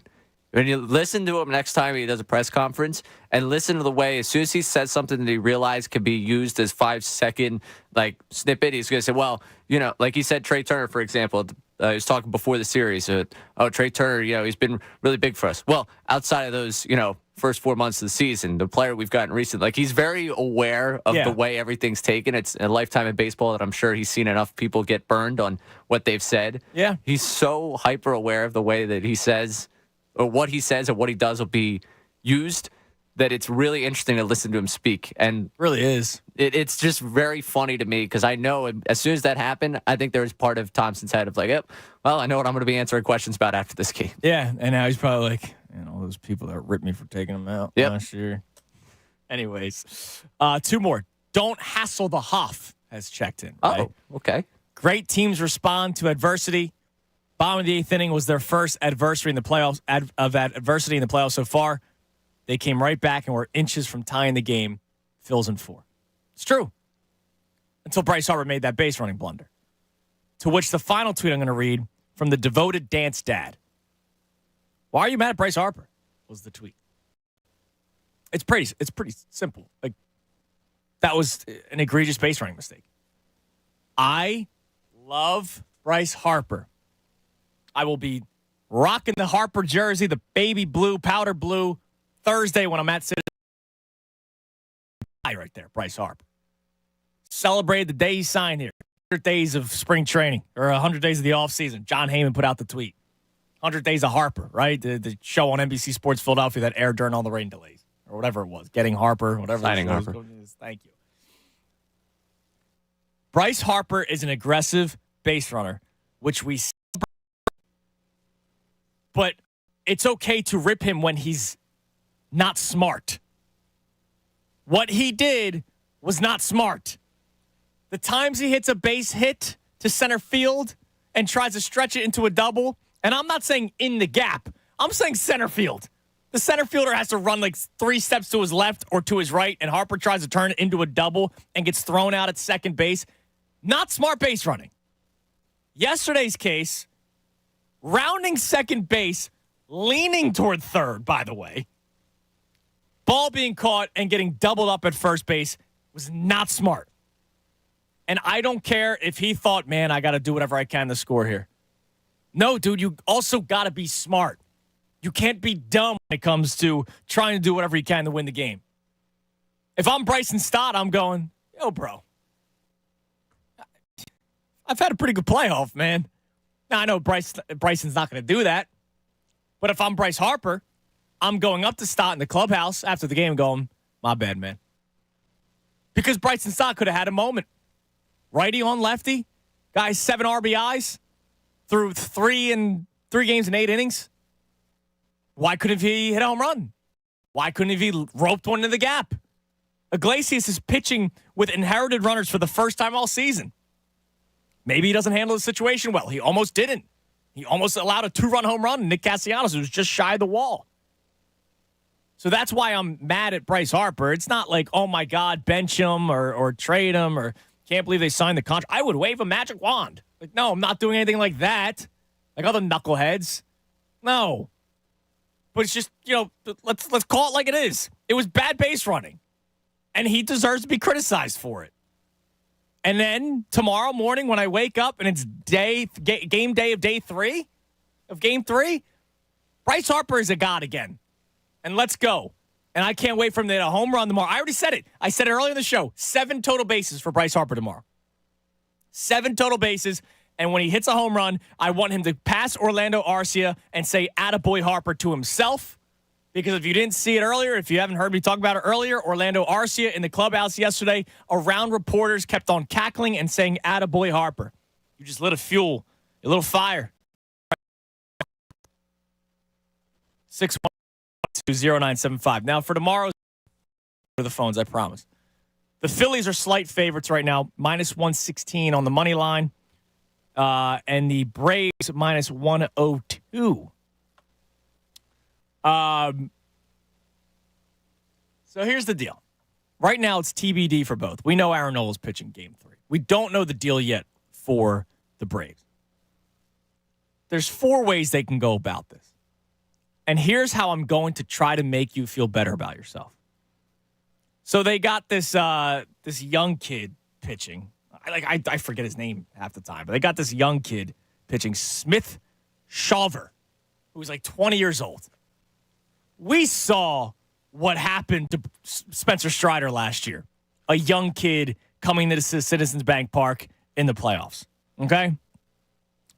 A.J. Smith Shawver this year, and Corey Simon put this out about an hour ago, in 23 innings pitched as a starter this year, has allowed 7 home runs and 14 runs in just 23 innings as a starter. Are you afraid of A.J. Smith Shawver, Ray Dunn? No. Other than the typical Phillies thing of making the young kid look like Cy Young. Put that aside. I'm not afraid of A.J. Smith Shawver. They could go with a bullpen game, or they can go with 2 other starters. Bryce Elder or Kyle Wright. Now, let me take you way back, Ray, way back to September the 18th of this year when the Phillies beat the Braves 7-1 in Atlanta. And I came on these airwaves and pumped my chest and said that was a statement win for the Phillies. If I'm a member of the Braves organization, a fan, a player, front office, Brian Snicker looks like a toad. He looks like an older Chip Kelly. Doesn't he? God, looks like an older Chip Kelly. I was pumping out my chest. And then there was Phillies fans that were calling in, like calling me crazy. Oh, the Braves aren't playing anyone. Well, they played their starting lineup that day. And then I got it was against Kyle Wright. He stinks. I got that from Phillies fans.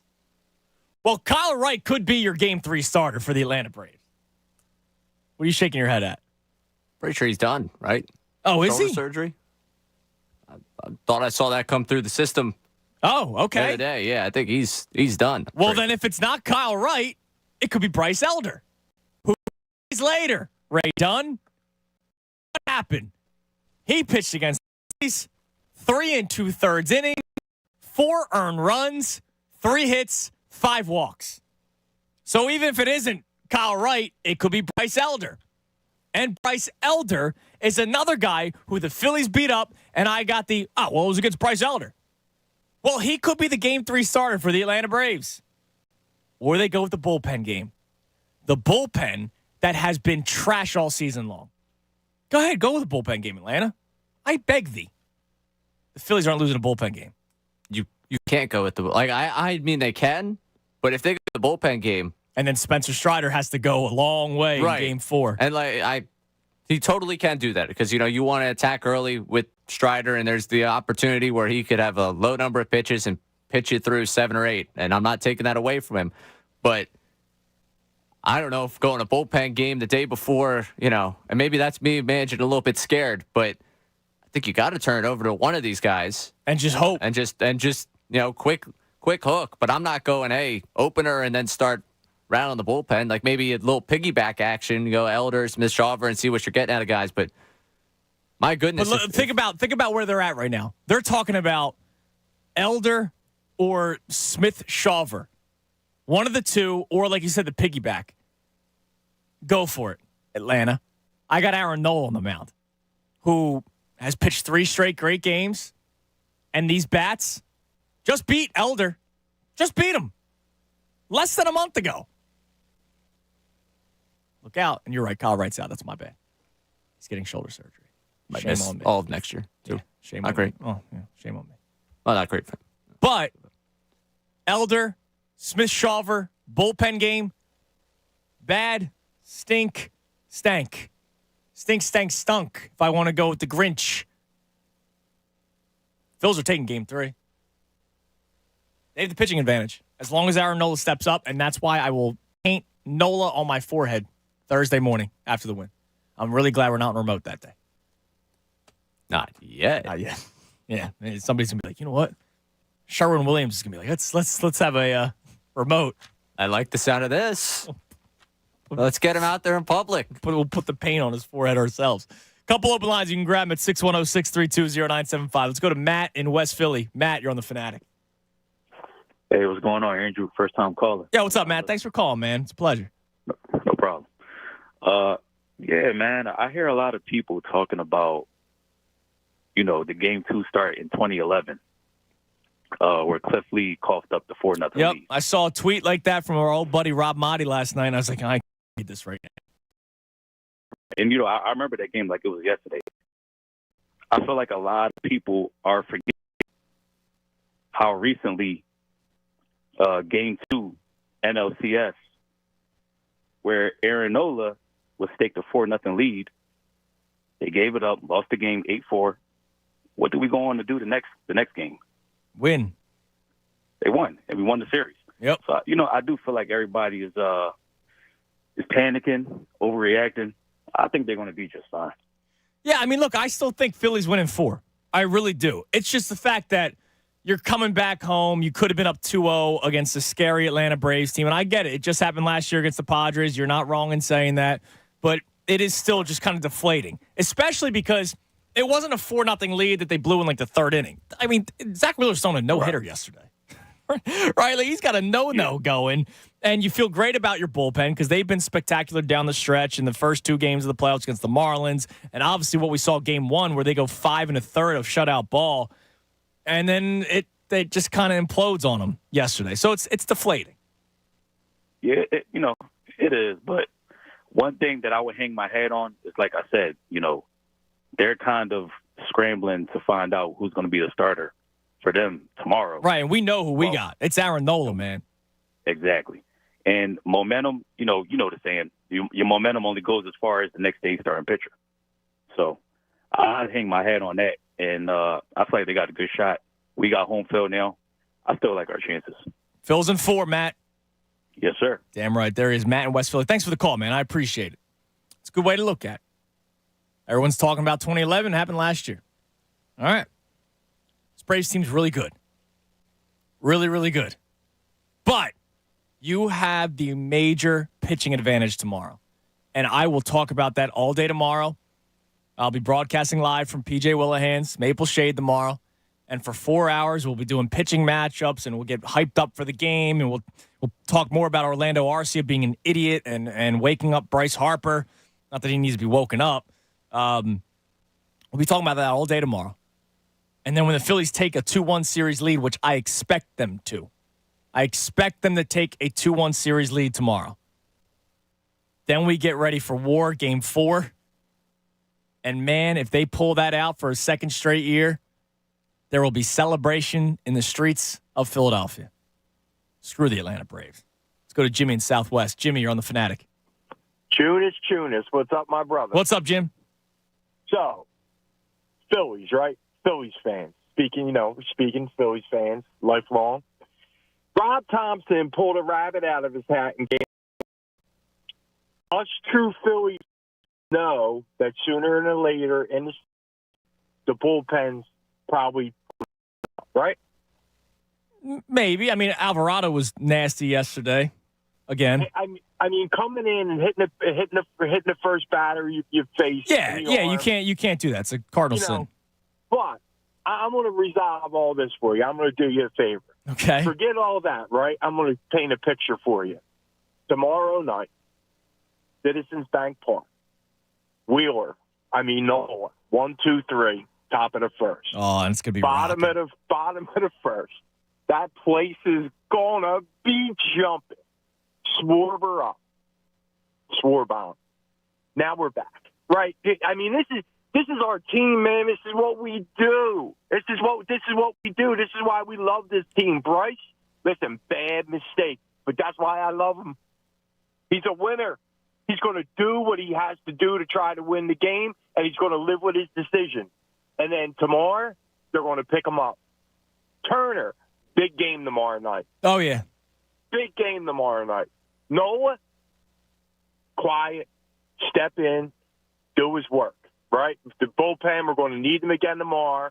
But listen, we let them back in there with a little bit, right? But we're going to snatch it from them just like we did last year. Don't be, it stinks, man. We had them. We could have put our foot on the throat, right? But it's Atlanta. They won 100 and some games this year. They're a great team. They are. You know what it is? It's like the Eagles not scoring in the red zone, not like leaving them men on base. Right. Sooner or later, it's going to catch you. Yeah, it will. It's a great way to look at it. But this Philly team's different. Citizens Bank Park is different. This manager's different, right? You know who I was thinking about the other day? Joe Girardi. We thought, like, how is that guy must feel? Oh, yeah, that guy, yeah. I mean, he's watching this team go to the World Series last year and then right back to the playoffs this year, 90 wins. And it's the same group of players. I mean, obviously Turner's here now, but for the most part, same group of players. Chunis, you can say it again. He's watching them go back again this year. Damn right. Right, listen. Get it out. Get it over with. Yep. Yesterday's gone. Just if you have a doubt, just think about tomorrow after they go down 1, 2, 3 in the top of the first. What that crowd's going to Oh, and if Schwarber hits a home run, Jimmy, oh, my God. If Schwarber goes yard, and thanks for the call, dude. If Schwarber went yard to start the game, first pitch, that's when you get the alert, the leave the area, it's too loud. Like, that would be insane if Schwarber went home run, bottom of the first inning, 1-0 lead after a shutout first for Nolan. You'll hear it from Patty Wax. Yes. You'll hear from us at Patty Wax. That too.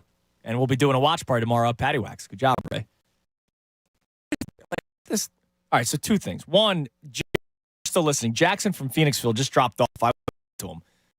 He called in and wanted to say that Harper did nothing wrong with the base running. I would love for you to call back and talk about it. Would love to hear your thoughts as to why Bryce Harper did nothing wrong, because you're not alone. Pat Egan, I was with Pat Egan last night, and Pat was in full support of Bryce Harper's base running decision. I'm not. It's okay to have differing opinions. So, Jackson, if you can call back, I would love to hear from you.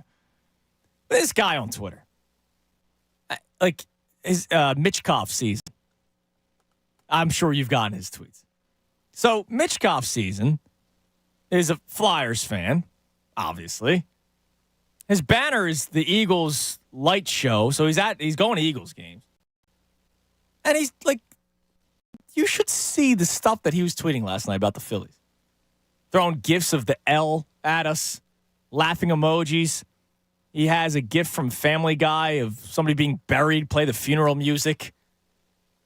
Just tweeted at us again saying, you guys are putting way too much faith in Aaron Nola tomorrow. This series is over Thursday. The Phillies are going home. What's your problem, dude? Did he change the profile picture? His profile picture as of last night was the him in the Phillies chain, Phillies jersey with the really? NL trophy. Yeah. Oh, no, it's now Walt Disney World. Oh, okay. Wait, so he used to have Philly stuff in his that was his Twitter picture because he tweeted at you, myself, and Connor last night with the L. Yeah, I gift. saw that. And I said, dude, you've even got something to the effect What of is you even got wrong the with Phillies you? chain. I was like, what? Are we on the same side of this? Like, are you undercover? Is this like a little covert operation you got rolling? Is you pretending to be a Philadelphia fan? Like, I don't know what side you're on. I'll go with the Ben Simmons thing. Let's stay on that side. Yeah, stay on that side, bro. Like, that's so weird. And don't celebrate when they win. That's strange to me. Like, why? Like, how can you act that way as a Philadelphia sports fan? Very, very weird to me. All right, I'll get back to a couple of calls. We got one segment left. Best show ever, of course, coming your way at 2 o'clock. More reaction to the Phillies as we start turning that and getting confident and comfortable for Game 3. And then, of course, as I said earlier, the beauty of sports radio, or the curse of sports radio, is 2 hours into the show, you can start feeling better, and then a new show starts, and it's their first thoughts on last night's game, and then you're brought back down. Right now, I got like a half hour left, and I'm angry, I'm upset, I'm emotional, but Phil's in 4, baby. 610-632-0975, Andrew South Jr. Now, let me tell you about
123, 97.5, The Fanatic. I'm Andrew South-Tunis. 1 o'clock hour brought to us by Ferguson HVAC Line Conklin. Attention HVAC contractors for equipment, parts, and supplies for every heating and cooling job. Visit one of Ferguson's counter locations in Bensalem, King of Prussia, Pennsauken, or Westchester today. We have a couple open lines. You can grab them at 610-632-0975. Get back to the phones in a second. I just saw a video. There's one of these Twitter accounts, JPA Football. It's Dove Kleiman and all these guys that just repurpose other people's work over and over and over again. And of course, they're the ones that pop up on my timeline. And the ones making money off it. Yeah, exactly. But there's a video that's circulating of Jalen Hurts during one of his runs. Not the tush push, but when he actually broke free. Of his foot landing on the artificial turf. Did you see that? Oh, yeah. And his ankle is sideways, touching the ground. His foot is facing the sideline. There is something to this turf that needs to be talked about, that the league needs to seriously discuss. Because we saw Travis Kelce the other day, non-contact on the turf in Minnesota. We've seen Geno Smith. He got brought down. It was a cheap shot from behind that Monday night game against the Giants, but because of the turf, his knee bent a certain way. It has been complained about, player after player after player, about artificial turf. Now, what does it really come down to? Cost?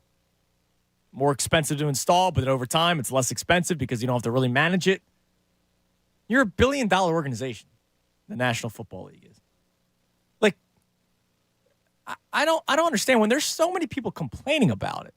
You don't hear anybody pro turf, right? Everybody complains about turf and playing on natural grass is better.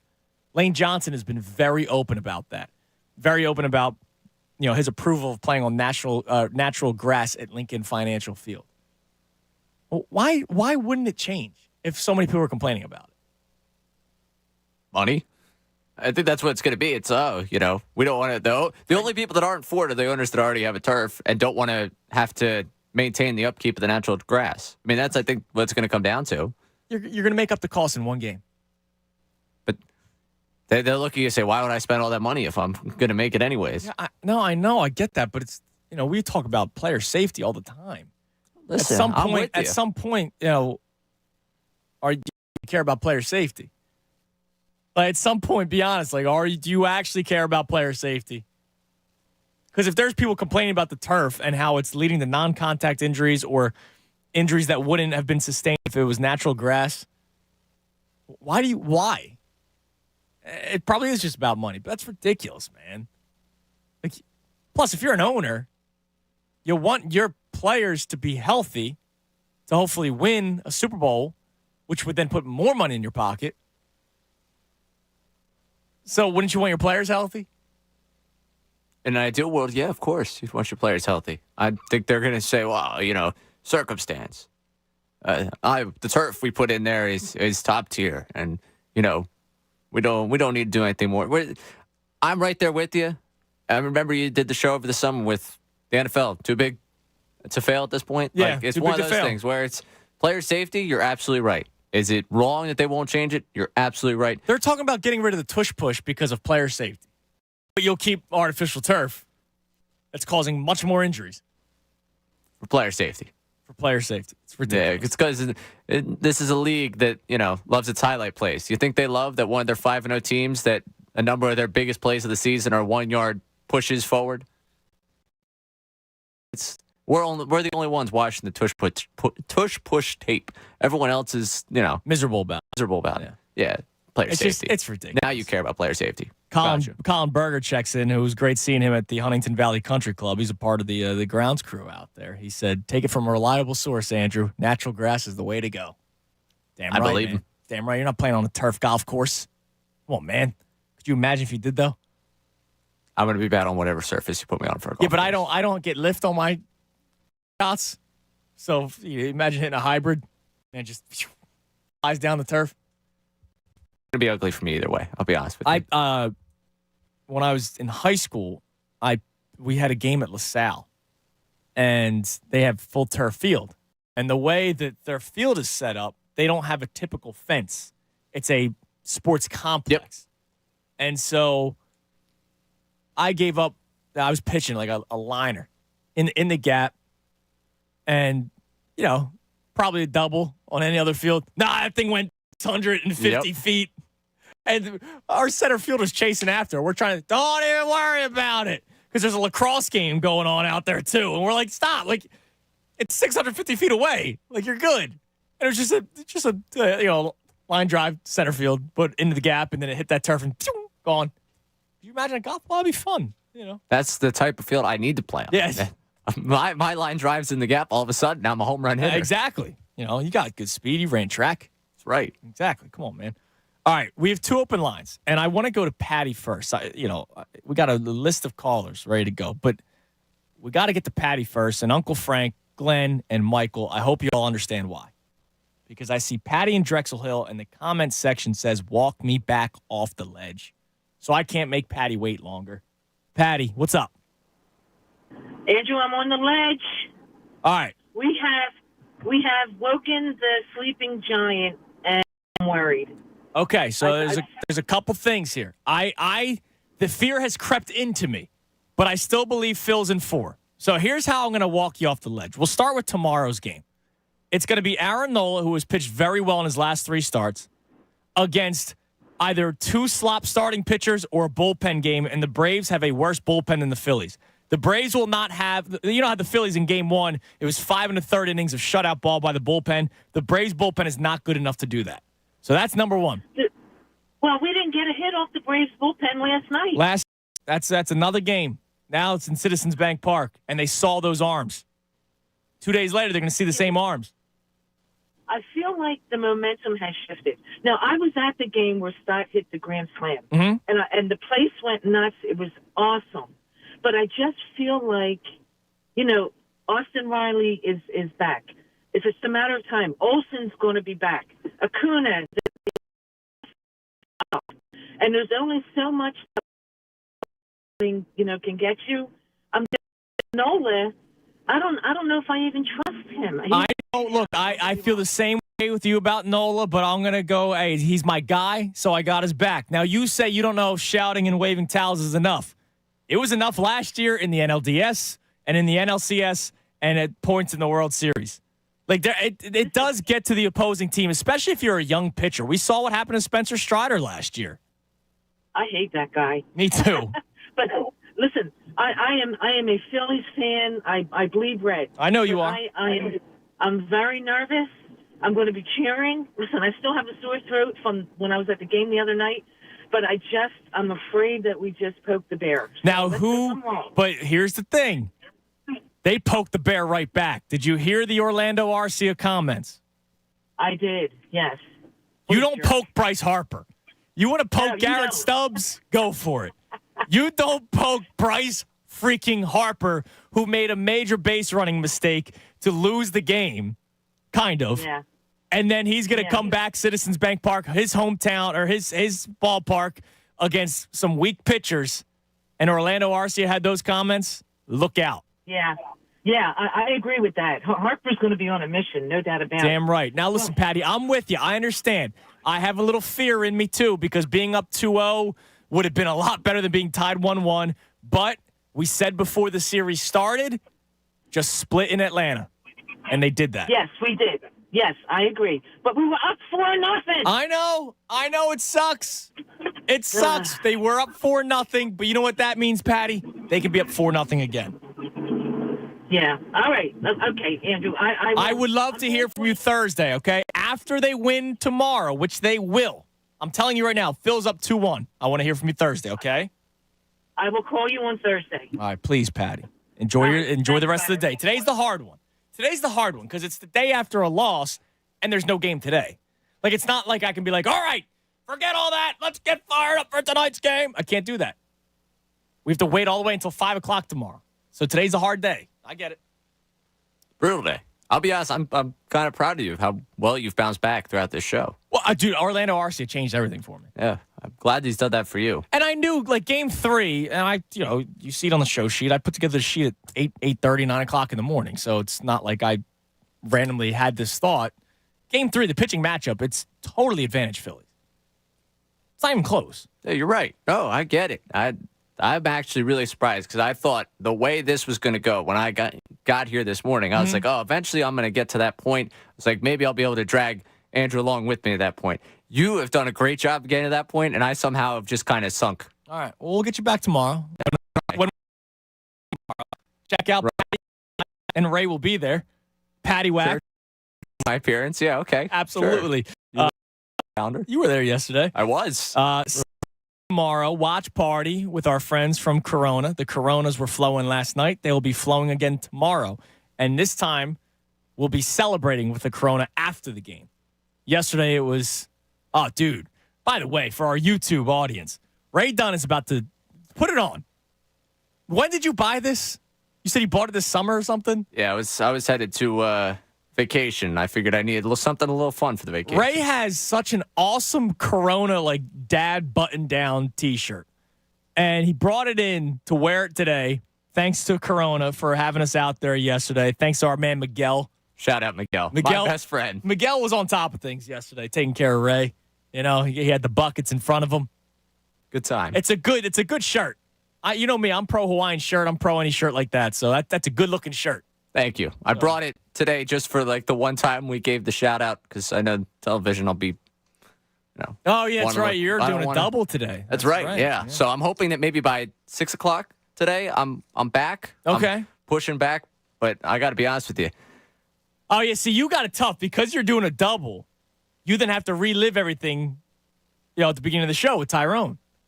Yeah. And honestly, living it through 4 hours right now is still doing it for me. Like, I'll be honest with you. I've kind of sunk to the dark place a little bit with all this.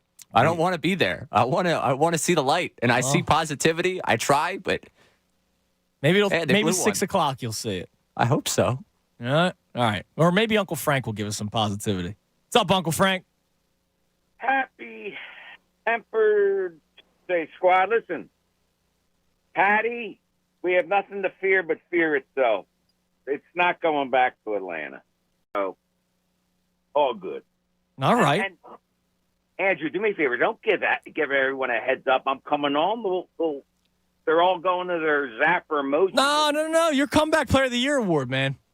Your comeback caller of the year. And MVP, I think. I did say that there is a chance you could win MVP. I mean, you still have 2 months. You got to maintain this. Yeah, let's not assume anything. I mean, it could be New Year's Eve and I could fall apart. Anyway, I'll tell you, what a bite in the ass that was, man. Yeah, it sucked. I tell you, that chapped my ass. The damn Tunis train almost derailed.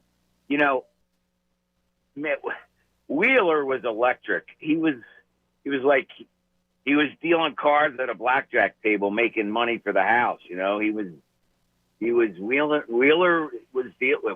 a dealer. He was very good yesterday, yeah, and then it was done. Great game plan. And look, I love you, Bryce. I respect you. For one petulant, impetuous, base-running mother father, coined by my man, Quick Ode. I mean, if Harris doesn't get that ball, right, guy, it comes off the wall. Harper is standing on second. He scores. Anyway, I think I said it earlier. If he's standing flat-footed on second base, and if Michael Harris does not come up with that catch, he's probably still scoring, and it's a tie ball game. He doesn't blow by second base. Yep. Yeah. But, and if you rewatch the play, he is rounding second. It's not that he was flat-footed, going toward third. No, he was rounding second, momentum going toward third base when he saw the catch happen, and then he slipped because he had to try to turn around real quick, and then the rest is history. And he had a caller earlier, right, who was at the game, and he was good. He said the angle they saw it, but you can't do that. You can't risk that. No. Irregardless of you can't. Anyway, great job, guys. Look at me. Wow, look at that. Great job, Uncle Frank. Just continue. He's just strong, man. He's strong. Might just have to take the zapper off the board. It's been a great. I know it's been a great year for Uncle Frank. I appreciate it, man. It's been a spectacular year for him. Let's go to Glenn in Wallingford. Glenn, you're on the Fanatic. Yo, what's going on, boys? How you doing, Jay? All right, you starting to feel a little bit better? Yeah, I mean, I'm feeling better. I'm still upset. Like, I am still upset from yesterday, but I feel good. Like, I think the Phillies win Game 3, and then it's all right. Bedlam at the bank, Game 4. I hear. Listen. Usually, I would be apoplectic after a game like that last night, but it was only Game 2, and I just think back to, and I may just turn it. In a couple of days, I may be like blowing my top again, but I don't think so.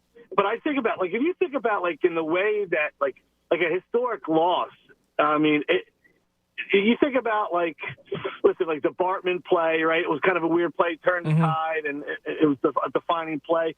I mean, the Cardinals-Rangers a few years ago, David Freese, one was down to their last strike, and they come back, win Game 6, and win it. And so, I mean, listen. I don't want to be doom and gloom because I'm usually pretty, half glass, a glass half full type of guy. But listen, that was a gut punch. And listen, the guys all answered the right way. What other way were they going to say, right? I mean, they all had to say, going into the series, you're going to go back 1-1. So I hope they believe it. You know what I mean? I hope they believe what they said. I think they do, and they know what they're coming back to, right? And it's great. Taste in the wild card round. They know what they're coming back to, Bank Park, and that home field advantage. Now, here's the deal. We needed to make something happen early. We had a caller earlier today saying, Nola 1, 2, 3, Schwarber bombing the first home run. That's great in fantasy land. It's also great in real life because if you can get that building rocking in the bottom of the first inning, second inning, man, that's going to go a long way the rest of the night. And that's going to be great for Aaron Nola. Well, right, yeah. He's got to be a front runner, and I will say, I kind of agree. You were talking about, I forget who you said, texted in or whatever. Listen, it was. I don't think that Bryce, getting thrown out at first. I don't think it was egregious. Honestly, you had to. I mean, off the bat, he's probably thinking that thing is, coming off the wall or getting down. You know what I mean? I don't think he thought Harris was probably going to get to it. Yeah, but I can't have you thinking that when you're the final out of the ball game. Well, listen. You know what I mean? Like, I love Bryce Harper's aggressiveness, and we celebrate it. We just celebrated it last round. Thanks for the call, G. We just celebrated it last round when he blows through the Dusty Wathan stop sign because Wathan had an awful wild card round, and Bryce Harper scores, and we celebrated it, right? He also was smart on that because he's going to third base. He sees the ball. It's in the left field corner. He sees the ball, and so he goes for it. That ball was already on the ground. He did not know. Like, I can't give him, he probably thought it was going to drop. Okay. It didn't. And it was Chas McCormick all over again last year in the World Series, right? Like, it didn't drop. And for him to have full momentum going to third base to the point where he slipped trying to turn around to go back. Man, like, that's not space running. If you did that in high school, your high school coach would have yelled at you, right? Like, whether you're aggressive or not, whether you're the best player or not, that's not good base running. And it pains me to be critical of Bryce Harper, but, like, there's some guys where, for some reason, it feels like they're untouchable. Bryce Harper's not untouchable in a moment like that. Do I know if they win that ball game if he gets back to first base? No, I thought Bryson Stott could have hit a chopper back to Iglesias, and it could have been ball game over. But you can't lose the game with a base running blunder like that. And you can't lose the game because Trey Turner had that bobble in the infield. These are the star players. Yesterday, Ray, I said that the star players would be the guys that stepped up, and won Game 2. 2 star players made a mistake and eventually cost them Game 2. Do I think Bryce Harper's going to come out tomorrow and have a huge day? Absolutely. And then we will forget about everything that happened in Game 2. Just like we forgot about Rhys Hoskins and his error in Game 2 against the Braves last year. Bat spike the very next game. We'll forget about it when the good stuff happens. But as of right now, bad base running, and he needs to be called out on it. Let's go to Michael in King of Prussia. What's up, Mike? What's up, Dace? How you doing today? What's up, man?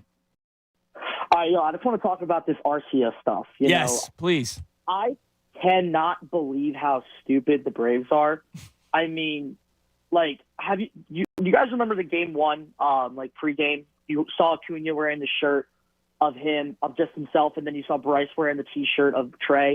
Like, this team loves each other. These guys. I have never seen a clubhouse with so much love for each other. And with this Arcia stuff where he's making fun of Harper, it's not just a thing where he's going after arguably one of the best players in baseball. He's going after that whole team. I mean, that whole team is going to take that personal. I don't think that's just going to be a Harper thing. But I can't believe how stupid he was chanting that up. Because honestly, the Braves were lucky. They obviously give credit to Riley, but we lost that game. Yes. More than I feel like the Braves won that game. Like, they're not ready for Wednesday night because, regardless of what Aaron Nola does, we are going to rock Bryce Elder, whoever pitches. And I just think what they just did, they kind of sealed their fate. And, I was feeling really bad about, how everything happened last night. Until those comments came out, man. Exactly. You see those comments, you just go, what a moron. And he's 1 for 7. It's not like he's 3 for 6 with 3 home runs. Like, he's done nothing in this series. The reason he started this year is because Swanson left. And the other shortstop got hurt. Wasn't there? Who was the shortstop originally? Didn't somebody get hurt? I think it was Grissom, right? Vaughn Grissom? Yes. So, he wasn't even going to be the everyday shortstop. And here he is playing there. And look, he's had a fine season. But you can't come out there and start cackling. And here's the other thing. It's weak that he did it around reporters and in front of a camera. Oh, and then you see what Castellanos says. Like, we're really going to bounce back, and he punched him up. I said it at the beginning of this series, and I'll stick with it. Not only do I say Phillies in 4, but I will say this. The winner of this series is going to win the World Series. Oh, yeah. I don't see the D-backs. They're hot, but they can't take this team. They're just too hot. They're just like, I think they're going to just deal with it. But I think tomorrow, I think the Phillies are going to punch him in the mouth. But, yeah. Damn right, Michael. I love that, Mike. Enjoy the game tomorrow. See, Arcia's not only waking up a fire in that clubhouse. Citizens Bank Park is not going to let this one go. Because I see so many people quote tweeting it now. I see Phillies media, which obviously has a lot of Phillies fans following them. I see Phillies fans tweeting about it. If you're going to the ballpark tomorrow, I need you to be loud. And I don't have to ask you to do this because I know it's already going to happen. But I need Arcia to hear it. And dude, I would do this. If I'm the guy that runs Fanavision, if Bryce Harper does something, put Attaboy Harper on the big screen. I might text John Brazier and be like, yo, runs the Fanavision. If Bryce Harper hits a home run or does anything, I want you to put up Attaboy Harper on the big screen. Thoughts? I love that. Sign me up for that. I mean, let's get into a little bit. We congratulated the Braves earlier when they won the division on the Citizens Bank Park, and they did congrats Braves, and people freaked out about it. Don't worry about that. The Astros did it for the Phillies last year. If you put Attaboy Harper on the screen when Harper does something big tomorrow, that would be freaking awesome. It would be amazing. And I think we should, it's not just, it's just us celebrating Harper. It has nothing to do. It's just a nice phrasing to use. Yeah. Attaboy Harper. I mean, that's kind of like a thing people say in baseball. Yeah. Attaboy Harper. That's all. Just throw it up on the screen. Why not? I can't get over it being him. Like Arcia being the one. Like Arcia being the guy saying it and about Harper.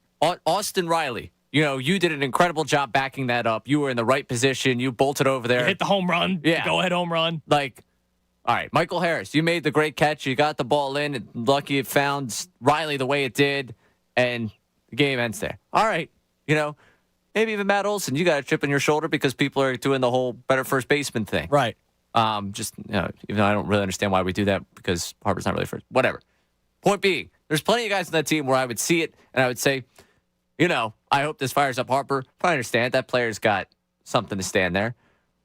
Here's this backup shortstop. Arcia, and he's saying about Harper. I don't know, man. And we know that Harper listens to the radio. We know that Harper follows along a lot about Philadelphia media. He's probably heard or seen the comments already. You think? Yeah. All right, let's go to the phones. We got time for one more. Mark in Clementon. What's up, Mark? Hey, good afternoon, gentlemen. How you doing? I think I'm more like in shock of the home run last night more than just the play itself. I have no problem with Harper being aggressive in that situation. And just think of the situation. We already won game one. You know, the idea is we're going to come out of there split 1-1, which we did. So if he scores and that ball hits the dirt, you know, that just shifts momentum again to us. Mm-hmm. If we tie the game up, you know, who says we win it and, you know, extra innings or whatever the case may be. But just that thought in general, I can't be mad at him. Now, if that was game 5, you know what I mean? That's a different story. I'd be pissed. But, you know, in that situation, going home to have a chance to sweep the Braves. Yeah, I got you. I don't like it. You know, like how many times you've been if you play baseball, I'll go halfway. Now, halfway is a little bit different when it's a shot to the wall. But if he's standing flat-footed, Mark, on second base, he's getting back to first or he's scoring if the ball drops. If he's standing flat-footed on second base. Yeah, I mean, I say it, but I just, you know, I think that's just the thought. Like, I'm scoring. If that ball's hitting the gap, I'm going to do everything I can to get the third. You know, I can't, but, I mean, either way, I feel. I mean, he knows he messed up. I mean, I think he kind of wants to own that a little bit. I think, honestly, I don't think he really does. I think he's just saying that just to appease us for those people who will want to complain about it. But I think going into Cincinnati Park these next 2 games, I'm not worried about it. I mean, we've got Nola, and then we have you know, Strider, that dork. You know, game 4. Dude, I said this yesterday. That's what I'm looking forward to. I said this yesterday. I obviously want the Phillies to sweep, but if for some reason there's a game 4, I am starved for. I want that guy to come back into Citizens Bank Park again and hear it, especially after his comments about, I wish there were no fans. And I know there are people like, oh, he said it tongue-in-cheek. No, there's something in the back of his mind that made him say that, man. Oh, he wouldn't have said it if there was some truth. Exactly. Because I had a guy tweeting at me at the end of the show. Thanks, Mark. I appreciate the call. There was a guy tweeting at me at the end of the show. He said it tongue-in-cheek. And it was a Phillies fan. I'm like, I don't care, dude. It's in his mind. There is something in his mind that made him say that. Stop saying dumb things. Just stop. I love it. Gotta keep saying dumb things, Braves. Strider says something dumb. It's just going to come back to bite him in the rear end in game 4. And then Arcia lights the fire under Bryce Harper yesterday when I think that fire was already lit because of the base running. That's going to do it for us today. Ray, you got a double, so hang in there. You'll be with the best show ever. Tyrone Johnson, Ricky Batalico coming your way next. Everybody have a great rest of your day. Tomorrow, PJ Willihan's in Maple Shade.